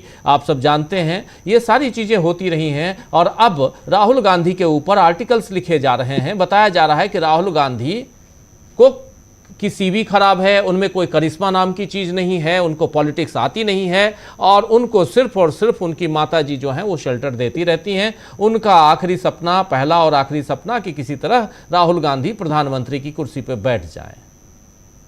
इसको एक्सपोज करने का काम आज हमने एक पॉडकास्ट में किया है। इस कार्यक्रम के बाद, इस न्यूज़ पॉइंट के बाद उस पॉडकास्ट को देखना मत भूलिए। तुरंत, एक छोटा सा पॉडकास्ट है, ज़्यादा बड़ा नहीं है, ज़्यादा समय आप लोगों को नहीं देना होगा, लेकिन उस पॉडकास्ट को ज़रूर देखिएगा। ठीक इस न्यूज़ पॉइंट के बाद आना चाहता हूँ प्रेम कुमार जी आपके पास। प्रेम कुमार जी, आप अपनी बात रख रहे थे, एक सवाल इसमें और जोड़ते हुए, सवाल क्या रख चुका हूं लेकिन फिर भी याद दिलाते हुए, राहुल गांधी जब कह रहे हैं कि सिस्टम के लोग मुझे फोन कर रहे हैं और बता रहे हैं धनाधन धनाधन धनाधन फोन आ रहे हैं, और इसका एक उदाहरण भी सामने है। राहुल गांधी रात के 1:55 पे एक ट्वीट करते हैं, आज से 4 साल पहले, आपको याद होगा, और कहते हैं कि मेरे पास सोर्सेज ने मुझे बताया, ईडी सोर्सेज ने बताया कि मुझे फिर से ईडी की कार्रवाई मेरे ऊपर करने की कोशिश हो रही है। रात को 1:55 पे। तो अब वो जो दनादन जो खबर, जो इंफॉर्मेशंस आ रही हैं, और उसमें इलेक्शन कमीशन ऑफ इंडिया से लेकर जुडिशियरी तक की अगर बात कर रहे हैं राहुल गांधी, तो बात तो बहुत गंभीर है प्रेम कुमार जी, मामला बहुत गंभीर है। राजीव जी, सूचना का महत्व आप, हम और सूचना माध्यम में रहने वाले लोग वो जानते हैं। जिस संगठन, संस्था, संस्थान, सरकार जिनके पास सूचना है वो सबसे मजबूत है, और यही कारण है कि खुफिया विभाग जिस देश का मजबूत होता है या उसी देश का मजबूत होता है जो ताकतवर देश होता है। आज राहुल गांधी ने जो बात कही है उस पर गौर करने की आवश्यकता है। इसके 2 पहलू, एक पहलू ये कि सत्ता का जो कंट्रोल है वो कंट्रोल अब बिल्कुल आउट ऑफ कंट्रोल हो गया। ये एक बात है जो नरेंद्र मोदी की सरकार का कमजोर होते जाने का एक बहुत बड़ी तस्वीर को छोटी पंक्ति में कहा गया। और दूसरी बात यह है कि ये जो डी कंट्रोल हो रहा है तो लोग उम्मीद किससे कर रहे हैं? सूचनाएं सरकार से छनकर अपोजिशन के पास आ गई। पहले सूचनाएं सरकार तक जाती है, अब सरकार से अपोजिशन के पास आ रही है। अपोजिशन में कौन? राहुल गांधी।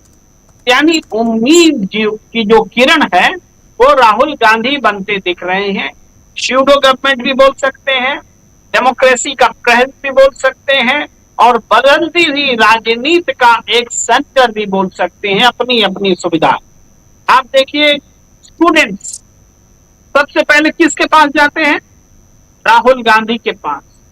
अब गोदी कही जाने वाली मीडिया में भी स्टूडेंट कह रहे हैं राहुल सर उनके पास हम गए थे तो ऐसा हुआ और वैसा हुआ। ये बदलाव के संकेत। राहुल गांधी कह रहे हैं कि चीफ इलेक्टोरल कमिश्नर यानी ज्ञानेश कुमार वो भी राहुल गांधी को सूचना भेज रहे हैं। ये भी कह रहे हैं जुडिशियरी से उनके पास सूचना आ रही है, अजीत डोभाल के बारे में आ रही है, उनके बेटों के बारे में आ रही है, अमित शाह के बारे में आ रही है, उनके बेटे के बारे में आ रही है, नरेंद्र मोदी के बारे में आ रही है। यानी ये सब सूचनाएं तो पहले कोई सरकार उस पर कुंडली मारकर बैठी थी, मजाल नहीं था, पत्रकार सूत्रों के हवाले से गलत सलत खबर दे दिया करते थे। लेकिन अब इतने सारे सूत्र राहुल गांधी के पास बन गए हैं कि अब खबरों की कमी नहीं है। तो खबर का फ्लो जो है ना वो बदल गया, उसकी डायरेक्शन, उसकी दिशा बदल गई है, और यही बदलती हुई राजनीति को रेखांकित करता है। तो राहुल गांधी इनको जनता उम्मीद की तरफ से देख रही है, और इनको सिस्टम का वो धड़ा जो इस सिस्टम को टूटते हुए देख रहा है, और उम्मीद से कि भाई राहुल गांधी ही अब इस सिस्टम को बचा सकते हैं, इसलिए सिस्टम के अंदर से भी खबरें राहुल गांधी के पास आ रही। ये 2 तरह से इस चीज को मूल्यांकन करने की आवश्यकता है, और ये बातें दिख रही हैं। राहुल गांधी ने लगातार अपनी बातें कही हैं, इसके बावजूद कि उनके खिलाफ प्रोपेगेंडा लगातार चला है, लेकिन उन प्रोपेगेंडा को वो तोड़ने में कामयाब रहे हैं, तभी ये स्थिति बनी है। अन्यथा कोई राहुल गांधी के पास क्यों आता सूचना लेकर के? अगर वो पप्पू ही होते, अगर वो अपनी मम्मी के लाडले होते जो उनको पीएम बना दे, अगर यही सब हालात होते हैं जैसा कि आज दिखवाया जा रहा है आर्टिकल्स में, तो लोग राहुल गांधी को इंफॉर्मेशन क्यों देते, लोग राहुल गांधी से क्यों मिलते? ये जो स्थिति है साफ साफ है। वो लोग जो सेना के बड़े अफसर होते हैं, रिटायर्ड लोग होते हैं जिनको पोस्ट रिटायरमेंट प्लेसमेंट चाहिए, सत्ता के साथ जिनको जुड़कर और मिलकर रहना है, वो सत्ता को पसंद आने वाली चीजें करते हैं। उसमें राहुल गांधी पर हमला करना आज उनका शगल बन गया है, तो वो चीजें करते हैं। आप बताइए, जब अग्निवीर योजना लाई गई थी तो यही सेना के अफसर, जो कुछ एक अफसर, सारे अफसर नहीं, जो टीवी में आने के शौकीन होते हैं, वो अफसर क्या कहते थे? कहते थे कि अभी तो अग्निवीर योजना आई है प्रेम बाबू, अभी आप इसको देखे भी नहीं है, आपने आजमाया भी नहीं है और आप अभी से आलोचना कर रहे हैं। इसको आलोचना अब कीजिए जब इसको आजमा लिया जाए। यानी वो सब कुछ आजमा लेने के बाद कह रहे हैं कि इसको समझिए, अपना विवेक बुद्धि साइड में रख दीजिए, देश गर्त में चला जाए वो आजमा लीजिए, फिर मानिए कि देश गर्त में चला गया है। ये इस तरह की मानसिकता के साथ हमने अपने वैसे कथित बुद्धिजीवियों को देखा है जो कि सेना की वर्दी में भी रहे और अलग अलग वर्दियों में भी रहते आए। अभी देखिए अग्निकांड हुआ है दिल्ली में, इस अग्निकांड की बहुत चर्चा हो रही, टीवी चैनल में भी चर्चा का विषय है। और क्या हो रहा है? सिस्टम जो है काम नहीं कर रहा है, भ्रष्टाचार, अफसर लंबे समय से अफसर भ्रष्टाचार करते रहे हैं, आज भी कर रहे हैं, कोई रोक नहीं पाया, आज भी नहीं रोक पा रहे। यानी जनरलाइजेशन ऑफ द इंसिडेंट कर रहे हैं ताकि वर्तमान सरकार को बचाया जाए। अब सोचिए, जो कि tolerance on zero tolerance on corruption का नारा दे करके एक राजनीतिक पार्टी सत्ता में आती, लोकतंत्र में राजनीतिक शक्ति से बड़ी कोई शक्ति होती है क्या? कोई अफसर की शक्ति क्या राजनीतिक शक्ति से बड़ी हो जाएगी? तो आपके अफसर मनमानी कर लेंगे। जब जीरो टॉलरेंस ऑन करप्शन के नारे के साथ आए, आपको सब इंजन दे दिया गया, एमसीडी दे दी गई, दिल्ली सरकार दे दी गई, केंद्र सरकार दे दी गई, और तब भी अग्निकांड हो रहे हैं और पूरी उसकी जो लापरवाहियां हैं सामने, कोई रेस्पॉन्सिबल नहीं है। तो responsible thing, not a single person is responsible for these kind of incidents. ये लगातार ऐसा ही होता चला जा रहा है। तो कोई जिम्मेदारी जब सरकार में लेने को तैयार नहीं है तो अफसर भी लेने को तैयार नहीं है, और सरकार में मजाल नहीं है कि अफसर की नकेल कस सके। तो ये भ्रष्टाचार के सिस्टम का नीचे से सफाया नहीं होगा, ये ऊपर से सफाया होगा। भ्रष्टाचार को संरक्षण दिया जा रहा है, इसलिए लापरवाहियां हो रही है, इसलिए अकाउंटेबिलिटी नहीं है। और एक घटना की बात नहीं है, आज हर एक घटना में, आज राहुल गांधी ने जो एक ट्वीट किया, आकांक्षा, वो देश की आकांक्षा मर गई है, देश की आकांक्षा ने आत्महत्या की है। इस उसी सिस्टम जिस पर कि आज मोदी जी काबिज हैं, आज आपने उम्मीदों को खत्म किया। तो जो छात्र जिंदा हैं वो आवाज उठा रहे हैं इस सिस्टम के खिलाफ, और कुछ छात्र जो संघर्ष करते हुए भी ऐसी परिस्थितियों से गुजर रहे हैं। वो बच्ची क्या है, पिताजी कुक की नौकरी करने के लिए नागपुर चले आए ताकि बेटी को कमा कर दे सके, किसान क्रेडिट कार्ड से 3 लाख का लोन ले लिया, उसके बाद बच्ची अगर पेपर लीक के कारण 1 साल उसका बर्बाद होता है तो उसको भविष्य अंधकार में दिखता है कि अब लोन को कैसे चुकाएंगे। तो बच्ची क्या करती है कि न जिंदा रहेंगे न पापा को तकलीफ होगी। अपने पापा को बचाने के लिए वो बच्ची जान दे देती है, और उसके पापा बच्ची का करियर बचाने के लिए नागपुर में आके कुक की नौकरी करता है। इसको सिस्टम ने मारा कह करके हम कहीं ना कहीं एक क्रूरता का वो कहीं ढकते भी हैं, लेकिन ये सिस्टम बहुत क्रूर है और ये मोदी जी का सिस्टम है। तो जान दे करके भी आज छात्र नरेंद्र मोदी की सरकार के खिलाफ अपनी आवाज उठा रहा है, और जिंदा रह करके भी मोदी सरकार के खिलाफ आवाज उठा रहा है। और सबकी उम्मीद का केंद्र आज एलओपी राहुल गांधी बने हुए हैं, यही फैक्ट है। इसीलिए राहुल गांधी पर हर तरह से चारों ओर से घेराबंदी करके उनको डिमोरलाइज करने के लिए, उनको तुच्छ और मतलब नगण्य दिखाने के लिए एक पूरा सिस्टम हजारों करोड़ का खर्च कर।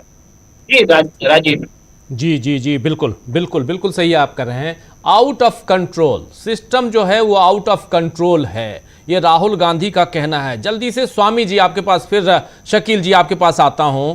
राहुल गांधी का कहना है कि system he out of control है, और आउट ऑफ कंट्रोल इस कदर है कि अंदर से सिस्टम से अब राहुल गांधी के पास दनादन कॉल्स आ रहे हैं। क्या मायने इसके निकाले जाएं स्वामी जी? जबकि जिस तरफ इशारा कर रहे थे, जिसको खुल के एक्सप्लेन कर, इशारा नहीं एक्सप्लेन कर रहे थे प्रेम कुमार जी, बहुत इंपॉर्टेंट, नीट की बात, सीबीएसई की बात, चाहे एसएससी एग्जाम्स की बात, सीयूईटी एग्जाम्स की बात, ये तमाम 4 तो घोटाले सामने आ गए। इन 4 घोटालों, शिक्षा मंत्री के इस्तीफे, नरेंद्र मोदी की सरकार की गड़बड़ियां, इन सब पे न बात करके बात क्या हो रही है, आप तो शिक्षा जगत से हैं, बात क्या हो रही है, कौन सा टीचर कैसा है, कौन सा इंस्टीट्यूट कैसा है, कोचिंग सेंटर वाले कैसे हैं, बात ये होने लगी। और उससे भी आगे बढ़िए तो बात कुछ और, नरेंद्र मोदी जी तो फोटो खिंचा रहे हैं, रोड्रिगेज आ गई हैं, लेकिन यहां हिंदुस्तान के अंदर जो आग धधक रही है उसको कैसे देखा जाए। और इसमें राहुल गांधी की ये चिंता, कई, और दिल्ली में, अभी दिल्ली का जिक्र किए, दिल्ली में इतने लोग आग लगने से मर गए, हार्ट ऑफ द सिटी, और उसके बाद 24 घंटे बाद पहुंची हैं मुख्यमंत्री जी दिल्ली की देखने के लिए। ये सिस्टम है स्वामी जी, ये सिस्टम, इसी सिस्टम को तो राहुल गांधी यहां उजागर कर रहे हैं। इसी सिस्टम से राहुल गांधी के पास फोन आखिर क्यों आ रहे हैं, और क्या यही कारण है कि राहुल गांधी कह रहे हैं कि 1 साल के अंदर प्रधानमंत्री अपनी कुर्सी पर नहीं रहेंगे, नरेंद्र मोदी प्राइम मिनिस्टर नहीं रहेंगे?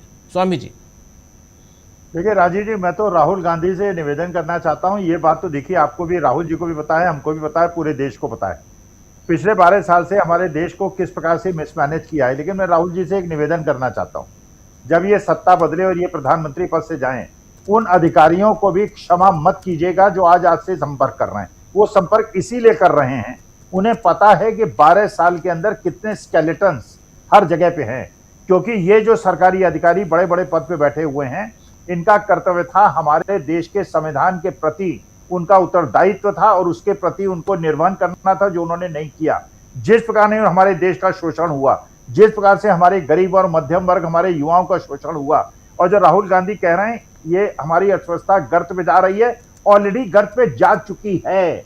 आप अगर राजीव जी, मैं तो सारे दिन यही यूट्यूब में देखता रहता हूँ, चैनल्स लोगों के देखता रहता हूँ, हमारे बिहार उत्तर प्रदेश के बच्चे जो दिल्ली में आके रह रहे हैं, वो कह रहे हैं कि बड़ी मुश्किल से हमारे माँ बाप 9-10 हज़ार रुपये महीने भेजते थे, हम बाहर से गैस सिलेंडर लाते थे, घर के अंदर खाना बनाते थे। अब क्योंकि गैस की दाम इतने ज्यादा बढ़ गए हैं, 2 महीने से हमने सिलेंडर नहीं भरवाया है, बाहर जाके खाना खा रहे हैं। लड़कियां कह रही हैं हम 3 समय खाना खाते थे, 2 समय खाना खा रहे हैं। बच्चे कह रहे हैं हमें गांव वापस जाना पड़ेगा। बहुत ज्यादा भयानक स्थिति ऑलरेडी है, और ये बात बिल्कुल सही है जो प्रशांत जी ने कहा। 1 लाख करोड़ का जो आपने सोना कहा है, ये आप झूठ बोल रहे हैं, जनता को गुमराह कर रहे हैं, हमें स्पष्टीकरण चाहिए। और ये बात बिल्कुल सही है, जिन जिन लोगों ने हमारे संविधान के साथ जो उनका कर्तव्य था उसका निर्वहन नहीं किया, इनको सबको दंड मिलना चाहिए।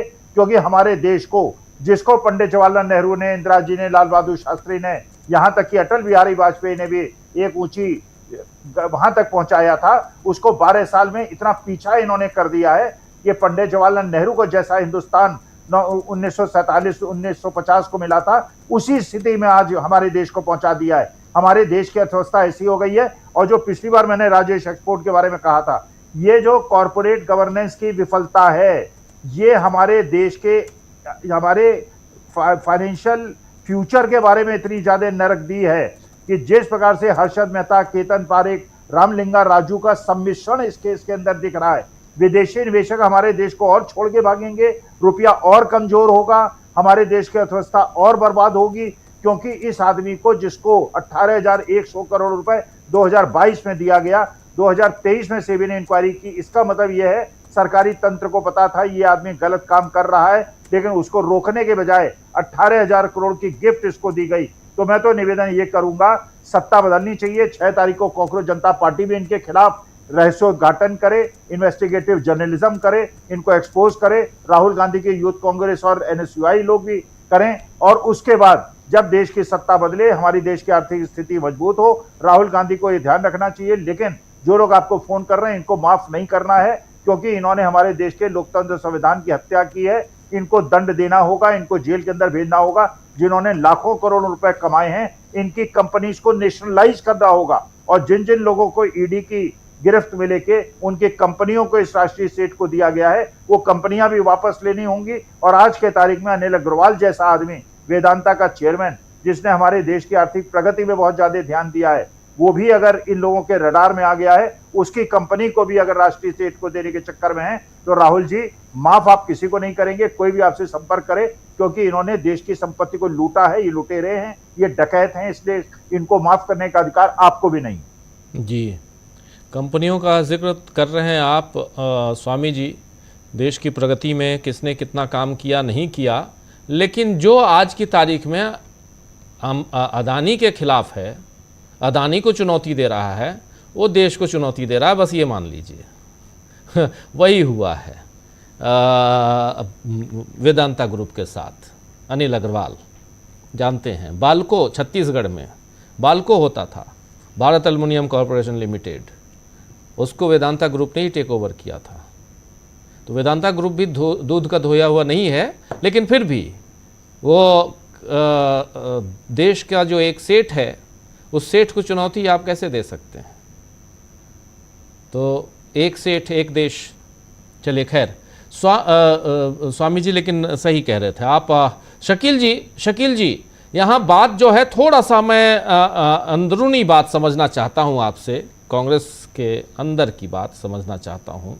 स्ट्रेटेजिकली राहुल गांधी जो बात कह रहे हैं, और सिस्टम में उन्होंने ये नहीं कहा कि सिर्फ मेरे पास, हमारे सिस्टम में फ़ोन आ रहे हैं, उसके थ्रू, और जैसे भी जो जहाँ से जिस सिस्टम में है, ये सिस्टम कांग्रेस का क्या है, ज़रा मैं अंदर की वो नहीं कह रहा हूँ कि बिल्कुल अंदर के सारी चीज़ें आप निकाल के बता दीजिए, लेकिन हाँ, वो सिस्टम ज़रा समझाने की कोशिश कीजिए। और क्या यहाँ से राहुल गांधी जो एक साल की बात कर रहे हैं नरेंद्र मोदी के लिए, यहाँ क्या और दूसरे पार्टियों का क्या हाल है, जो लोग इंडिया गठबंधन के, जबकि 8 तारीख को इंडिया गठबंधन की दिल्ली में बैठक होने जा रही है, डीएमके उस बैठक से अपनी दूरी बना ली है, ऐसी खबर आ रही है। डीएमके का कहना है कि हम उस बैठक में शामिल नहीं होंगे, और ये भी कहा जा रहा है, जो खबरें चल रही हैं उस आधार पे मैं बोल रहा हूँ, आप कंफर्म करेंगे कि डीएमके ने जो रिक्वेस्ट की है, भेजी है रिक्वेस्ट लोकसभा में, राज्यसभा में अलग बैठने की, वो भी दिया जा रहा है, वो भी रिक्वेस्ट उनका माना जा रहा है। तो लोकसभा, राज्यसभा और दिल्ली की इस बैठक, इंडिया गठबंधन की बैठक, उसको कैसे देखा जाए? कांग्रेस के सिस्टम को कैसे देखते हैं? देखिए राजीव जी, आज डीएमके को टूटने का खतरा नहीं है। मोदी जी को डीएमके को तोड़ने में कोई इंटरेस्ट नहीं है, इसलिए डीएमके ये बात कर रही है। तृणमूल कांग्रेस को मालूम है कि अगर वो आज राहुल गांधी के साथ नहीं आई, इंडिया गठबंधन में नहीं आई, तो वहां कोई भी नहीं बचेगा, एक भी आदमी नहीं बचेगा। डीएमके जो कह रहा है, कर रहा है, नहीं आने की बात कर रहा है, वो आज की परिस्थितियों में महत्वहीन है, उसका कोई महत्व नहीं है। यही डीएमके है जो दावा कर रही थी, सारा मीडिया दावा कर रहा था कि डीएमके तमिलनाडु का चुनाव जीत रही है। क्या हुआ? हार गई, और एआईडीएमके के करीब करीब बराबर सीटें मिली, जिस एआईडीएमके को खत्म माना जा रहा था। तो ये राजनीति है, और इस वक्त जो है इन सब बातों का कोई महत्व नहीं है। महत्व सिर्फ इस बात का है कि 8 तारीख को इंडिया गठबंधन की बैठक हो रही है, और उस बैठक में सब लोग, सब पार्टियां राहुल गांधी के प्रति अपना विश्वास व्यक्त करेंगी। हर पार्टी को आज राहुल गांधी जैसा नेतृत्व चाहिए। अब देखिए क्या गजब आदमी है ये, इतना हजारों करोड़ रुपया खर्च किया, और ये 2024 से नहीं, उससे पहले से, जब से राहुल राजनीति में आए 2004 से, तब से उनके खिलाफ अभियान चलाया जा रहा है। ऐसा अभियान दुनिया में किसी के खिलाफ नहीं चलाया गया। 22 साल हो गए, लेकिन उस बंदे पे कोई फर्क पड़ा? वो बंदा डरा कहीं से? वो बंदा किसी को घबराया हुआ दिखता है? आज उन्होंने, जब वो जा नहीं पाए, 3 जगह प्रोग्राम थे उनके राहुल के, पंतनगर तक ही पहुंच पाए, लेकिन उन्होंने पौड़ी गढ़वाल में जो भूतपूर्व सैनिक हैं उनको संबोधित किया। क्या भीड़ थी वहां पे! अभी आपके यहाँ ये फोटो दिख रहा था उसका, जी अभी तस्वीर दिखा दिख रहे थे रही थी, हम, वीडियो है अल्मोड़ा उसका। की फोटो, वो अल्मोड़ा की फोटो है जी। क्या भीड़ थी। तो राहुल गांधी ने, और जो अग्निवीर की अभी बात कर रहे थे प्रेम जी, तो अग्निवीरों को ही संबोधित किया है राहुल ने, क्योंकि उत्तराखंड का बहुत बड़ा युवा जो है सेना में जाता है, और पहले दिन से राहुल गांधी अग्निवीर की बात करते रहे हैं, अग्निवीरों की समस्या को उठाते रहे हैं। ये है अल्मोड़ा की तो ये तस्वीर। राहुल जी जी अल्मोड़ा की तस्वीर जो है, ये क्या भीड़ है यहाँ पे। तो राहुल गांधी जो ये कहते हैं, इस बात का मोदी जी क्या जवाब देंगे। मोदी जी को जवाब दे सकते हैं। राहुल क्या कहते हैं, मोदी मुझसे डरते हैं। कोई किसी से कह दे कि मुझसे फलाना डरता है, वो आदमी मान जाएगा, वो फौरन कहेगा नहीं मैं नहीं डरता। मोदी जी एक बार नहीं कह पाए।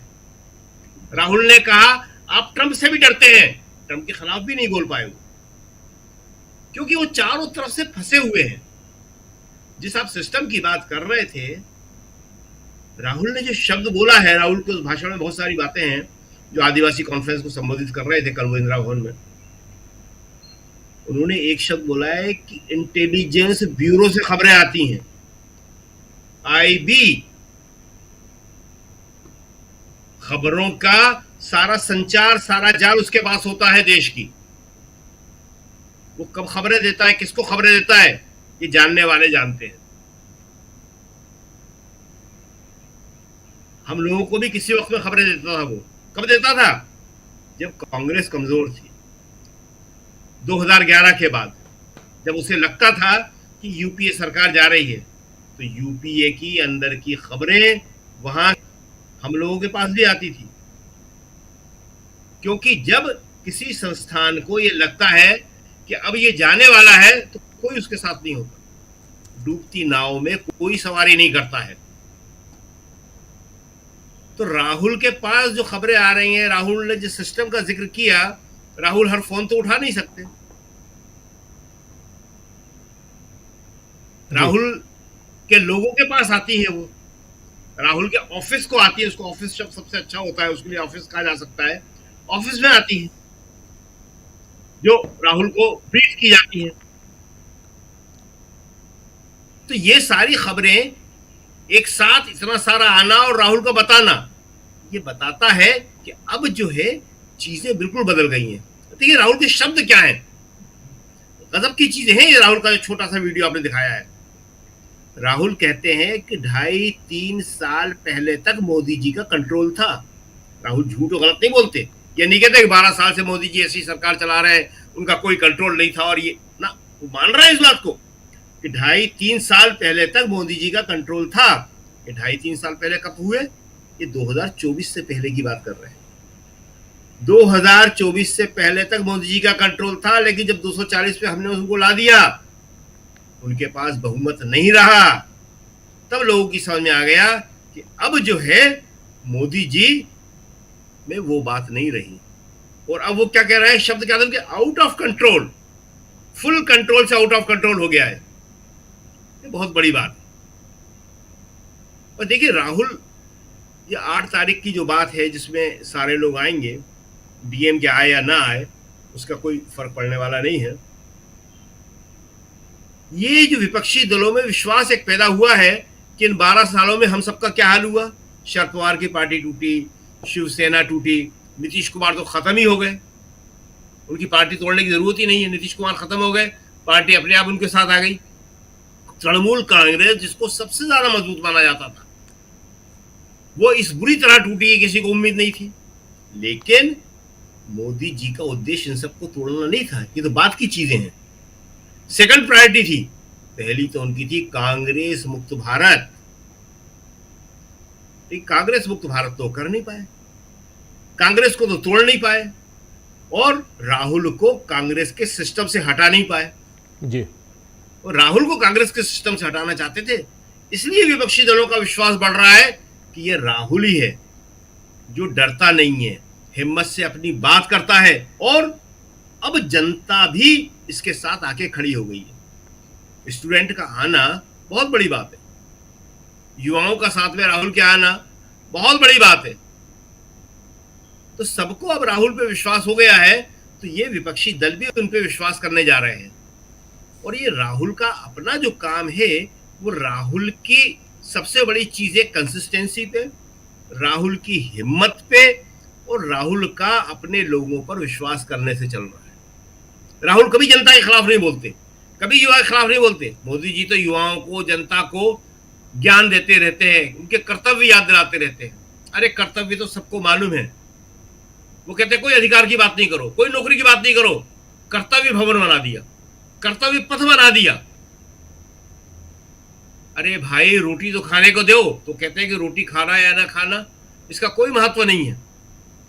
जी, हालत इतनी गंभीर आ गई है, आर्थिक स्थिति अंदर से खोखली हो गई है राजीव जी। ये एक बार पहले भी कहा था हमने, इतनी ज्यादा खराब है कि एक दो बड़े सरकारी बैंक जो हैं वो ढह जाने के कगार पर हैं। जी, अभी राहुल जी शब्दों को बोल नहीं रहे हैं। वो जो आप कह रहे थे कि अमित मालवीय दिखा रहे हैं कि डराओ मत, राहुल नहीं डरा रहे, डराते तो ये थे। 60-70 साल से डराते रहे देश में।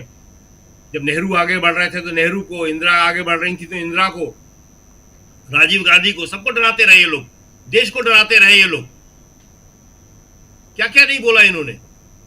जब बंबई में हमला हो रहा था, मोदी जी प्रेस कॉन्फ्रेंस कर रहे थे, खुद कुछ भी बोल देते हैं ये लोग। राहुल डरा नहीं रहे, राहुल देश के सामने असलियत रख रहे हैं कि तैयार हो जाओ, मोदी जी को हटा दो तो स्थिति काबू में हो जाएगी। यही तो बोल रहे हैं राहुल। वो बनाए रखोगे तो भाजपा आरएसएस वालों तुम जानना। क्या कह रहे हैं राहुल गांधी कि जनता प्रेशर में आके परेशान होके इन सबको पकड़ने आ रही है। साफ तो बोल रहे हैं राहुल गांधी, इससे साफ शब्द क्या चाहिए। और इसलिए घबरा के ये लोग मुझे फोन कर रहे हैं। तो ये खाली चुनाव आयोग को थोड़ी पकड़ेगी जनता, या आरएसएस और बीजेपी के लोगों को भी तो पकड़ेगी, सबको पकड़ेगी जनता तो। और जनता से ये युवा और छात्र जो हैं, जिस हिम्मत के साथ सामने आए हैं, 12वीं की परीक्षा फ्री और फेयर नहीं करवा पा रहे। देश में हमेशा से होती रही 12वीं की परीक्षा। जी, पहले 10th बोर्ड था, फिर 12वीं हुई, कॉलेज की परीक्षा, यूनिवर्सिटी की परीक्षाएं, सामान्य होता था सब कुछ। लेकिन इसलिए होता था कि वहां योग्य व्यक्ति होते थे।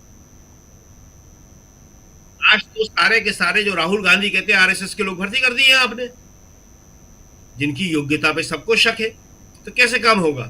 तो इसलिए जो है राहुल पे विश्वास जो है इस वक्त जो बढ़ता चला जा रहा है, इसलिए उनके पास ये सारी की सारी इंफॉर्मेशन आ रही है। जी राजीव जी। जी, जी, प्रशांत जी इन्फॉर्मेशन की हम बात कर रहे हैं, लेकिन बात जो है वो थोड़ा और इसकी गंभीरता को समझने की ज़रूरत है। ज़रा आपसे समझना चाहता हूँ। शकील जी ने तमाम बातों को बताया, यहाँ रखा है। क्या यहाँ राहुल गांधी उस सिस्टम के उस छेद को उजागर करना चाहते हैं, या यहाँ से राहुल गांधी ये बताना चाहते हैं कि अब तुम कमज़ोर हो चुके हो, आप कमज़ोर हो चुके हैं और अब आपके जाने के दिन। या तीसरी बात यहाँ पे, क्या देश के लोगों को, खासकर युवाओं को, देश की जनता को ये तमाम, जैसे चुनावों में आप देखिए जिस ढंग से धांधली हो रही है और चुनाव दर चुनाव बीजेपी जीत रही है, क्या एक भरोसा दिलाने की कोशिश है? इसको कैसे देखा जाए? देखिए, राहुल गांधी को मजबूत किसने किया? इंडिया गठबंधन में राजीव जी 2 नाम की चर्चा होती थी बहुत, नीतीश कुमार और ममता बनर्जी। लोग एग्जाम्पल देते थे कि साहब नीतीश कुमार को कन्वीनर बना दो इंडिया गठबंधन का, प्राइम मिनिस्टर फेस बना दो। तो नीतीश कुमार को कमजोर किसने किया? मोदी जी ने किया। दूसरा नाम था ममता बनर्जी। ममता बनर्जी की पार्टी को और SIR करके उनको इलेक्शन हरा के, उनका अपना इलेक्शन हरवा के गलत सही तरीकों से किसने किया? मोदी जी ने किया। तो राहुल गांधी की इंडिया गठबंधन के अंदर जो लीडरशिप है वो अब अनडिस्प्यूटेड है बिल्कुल। उस अनडिस्प्यूटेड लीडरशिप को क्रिएट किसने किया? ये मास्टर स्ट्रोक मोदी जी का है। दूसरी बात की देखिए, इस बात को कोई भी इसके अंदर 2% भी देश का प्रेम होगा, तो सिस्टम के अंदर काम कर रहा है, जो सिविल सर्वेंट है, जो ब्यूरोक्रेट है, उस आपके देश की जो सॉवरेनिटी है, संप्रभुता है, वही आपके साथ नहीं है। वेनेजुएला की राष्ट्रपति, कार्यकारी राष्ट्रपति हैं, वो राष्ट्रपति भी नहीं, कार्यकारी राष्ट्रपति, वो भारत आई हुई है, डेल्सी रॉड्रिक्स। किसके न्योते पर आई है?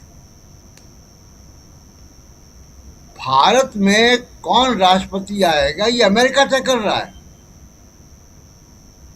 अमेरिका का विदेश मंत्री कह देता है, दिल्ली में बैठा उनका राजदूत कह देता है अमेरिका का कि ये आएंगी। भारत ने तो न्योता उनको भेजा नहीं था, ना एमईए की तरफ से ऐसा कोई बात आई थी। तो ये जो देश के साथ हो रहा है, जिस तरीके से सीज फायर किया गया, कि हमारे chief of defence staff Chauhan साहब रिटायर हो गए, वो कह रहे हैं कि साहब हमने तो 2 दिन का ब्रेक लेने के बाद ताबड़तोड़ हमले किए पाकिस्तान पे। और जिस वक्त वो बात वो कह रहे हैं, जिस वक्त कर्नल कुरैशी की प्रेस कॉन्फ्रेंस हुई दोपहर में, और उन्होंने कहा कि हमने ब्रेक लेने के बाद पाकिस्तान के ऊपर हमले कर दिए, और शाम को 6 बजे सीज फायर हो गया। वो सीज फायर ट्रंप घोषणा करता है, उसके बाद ट्रंप 100 बार कह चुका है। तो कोई भी सिस्टम के अंदर लोग होंगे, कितना कोई तो सब्र का बांध होगा ना, कि कितना झूठ बोलेंगे, कितना कवर अप करेंगे। और इस देश की जनता बेवकूफ़ नहीं है। देखिए, हम लोग तो पत्रकारिता में बहुत सारे ब्यूरोक्रेट को, बड़ी सारी जनरेशन्स के ब्यूरोक्रेट को से संपर्क में रहते हैं, और हमेशा से रहे। मैंने ब्यूरोक्रेट का एक बड़ा बेसिक कैरेक्टर है वो देखा है, जो सिविल सर्वेंट है।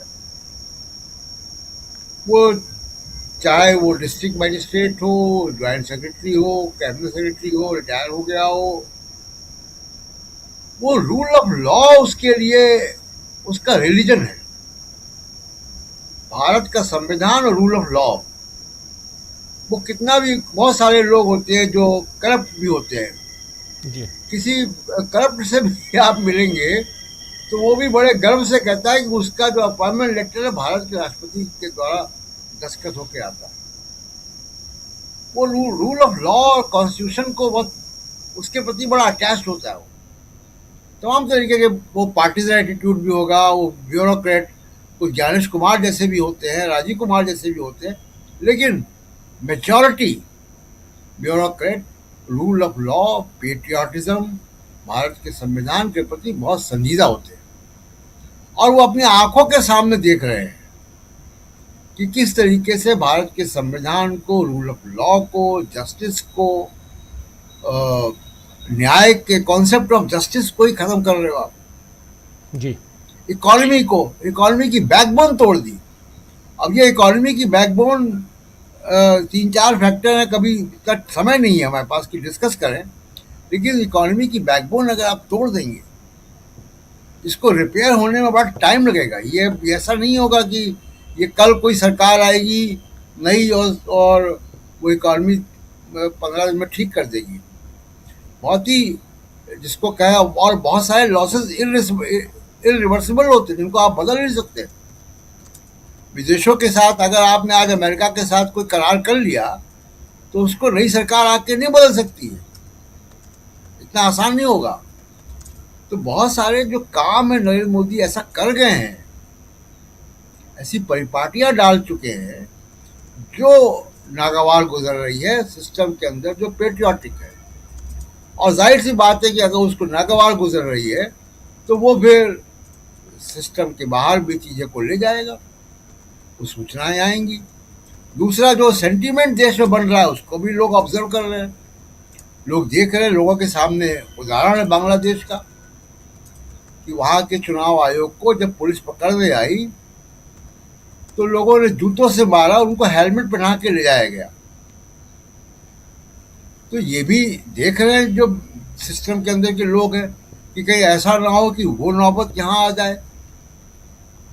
अब गुस्सा क्योंकि जनजी का या युवा लोगों का पेपर लीक पे, सीबीएसई पे बढ़ रहा है, तो एक चिंता जाहिर सी बात है कि वो तस्वीरें हैं, वो तस्वीरें लोगों को चिंतित जरूर करती होंगी। बिल्कुल। तो ये सब बातें, और एक आखिरी बात जो अभी तो स्कैम हुआ है राजेश एक्सपोर्ट का, अब इसके पीछे भी बड़ी पॉलिटिक्स है। आगे अगले कुछ दिनों में आप देखिएगा ये बड़ी हेडलाइन कल सुबह से बनना शुरू होगी। LIC जिसमें जनता का पैसा लगा है, एक शेडी कंपनी, उसमें 10% का स्टेक्स LIC का। कौन से LIC के बोर्ड ने कब इसको अप्रूव कर दिया? 10% शेयर्स, उसमें वो एक कंपनी जो डूब जाएगी, एक शेडी कंपनी, उसमें 10% का इन्वेस्टमेंट अगर LIC का हो गया और उसमें पॉलिसी होल्डर के पैसे लगे हुए हैं, ये 10% का शेयर एक शेडी कंपनी में लगाना, एक ऐसी कंपनी में लगाना जिसका बहुत कोई क्रेडिबल पास्ट नहीं है, वो निश्चित तौर पे कोई पॉलिटिकल प्रेशर से हुआ है। कोई पॉलिटिकल प्रेशर उसके ऊपर आया है LIC पे। ये बात भी अब आगे अगले कुछ दिनों में चर्चा में होगी, कैसे हो गया ये। जी राजीव जी बिल्कुल बिल्कुल। प्रेम कुमार जी, ये लीक करते करते सिस्टम में ही लीक हो गया। ये सिस्टम में ही लीक है, ये नीट लीक और बाकी लीक नहीं, पेपर लीक नहीं, ये सिस्टम ही लीक है और राहुल गांधी वही कह रहे हैं अब। और लेकिन सवाल यहाँ ये आता है कि क्या नरेंद्र मोदी जिस ढंग से नीट लीक और बाकी यानी पेपर लीक से को बिल्कुल इग्नोर कर रहे हैं, क्या इसको भी इग्नोर कर रहे होंगे? या राहुल गांधी जो कह रहे हैं खुले तौर पर उसका अपोज ना करें, लेकिन अंदर खाने कुछ तैयारियां तो उधर भी चल रही होंगी?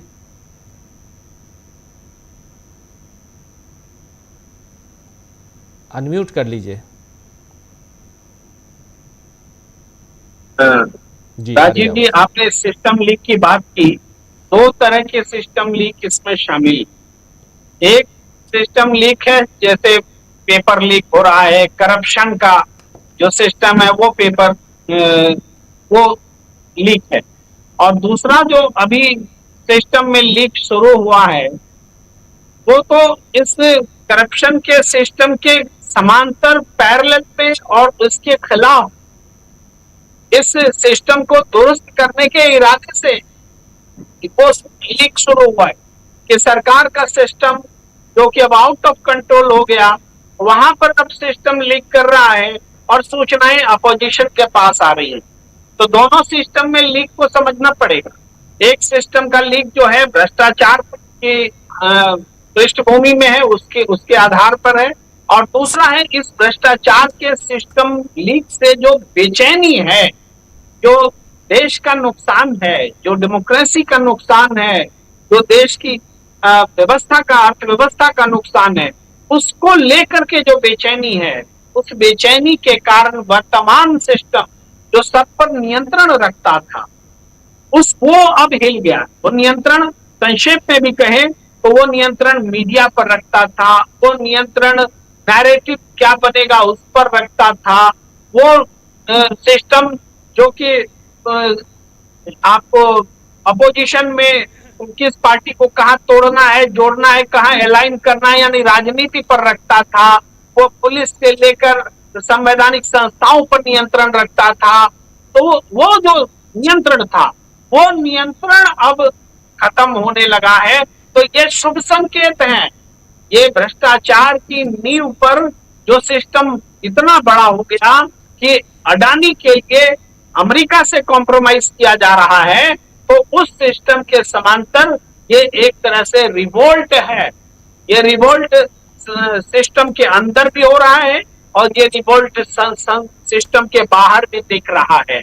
तो ये एक शुभ संकेत है। जब बेचैन होती है जनता, तो इस बेचैनी का इसका जो तरीका होता है, यही तरीके होते हैं और इसी तरीके से सामने चीजें आती हैं। इसलिए हम इस सिस्टम के लीक को, जो दो हैं, उनमें से एक को बड़ा पॉजिटिव मानते हैं। जी बिल्कुल बिल्कुल।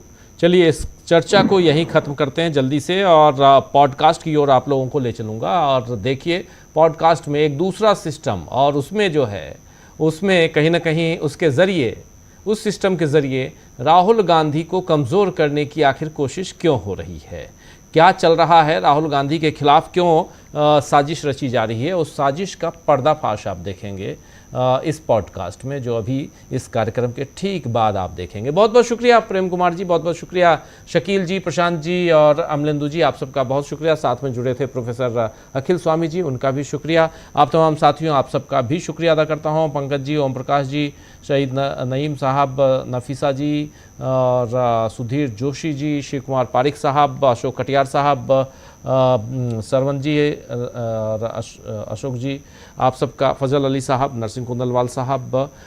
इस चर्चा को यहीं समाप्त करने की इजाज़त चाहता हूं। इसके तुरंत बाद आप देखिए पॉडकास्ट, जिसमें बहुत कुछ और बहुत इंपॉर्टेंट पॉडकास्ट ज़रूर देखिए। मुझे दीजिए इजाज़त। नमस्कार, गुड नाइट, शुभ रात्रि, शब्बा खैर।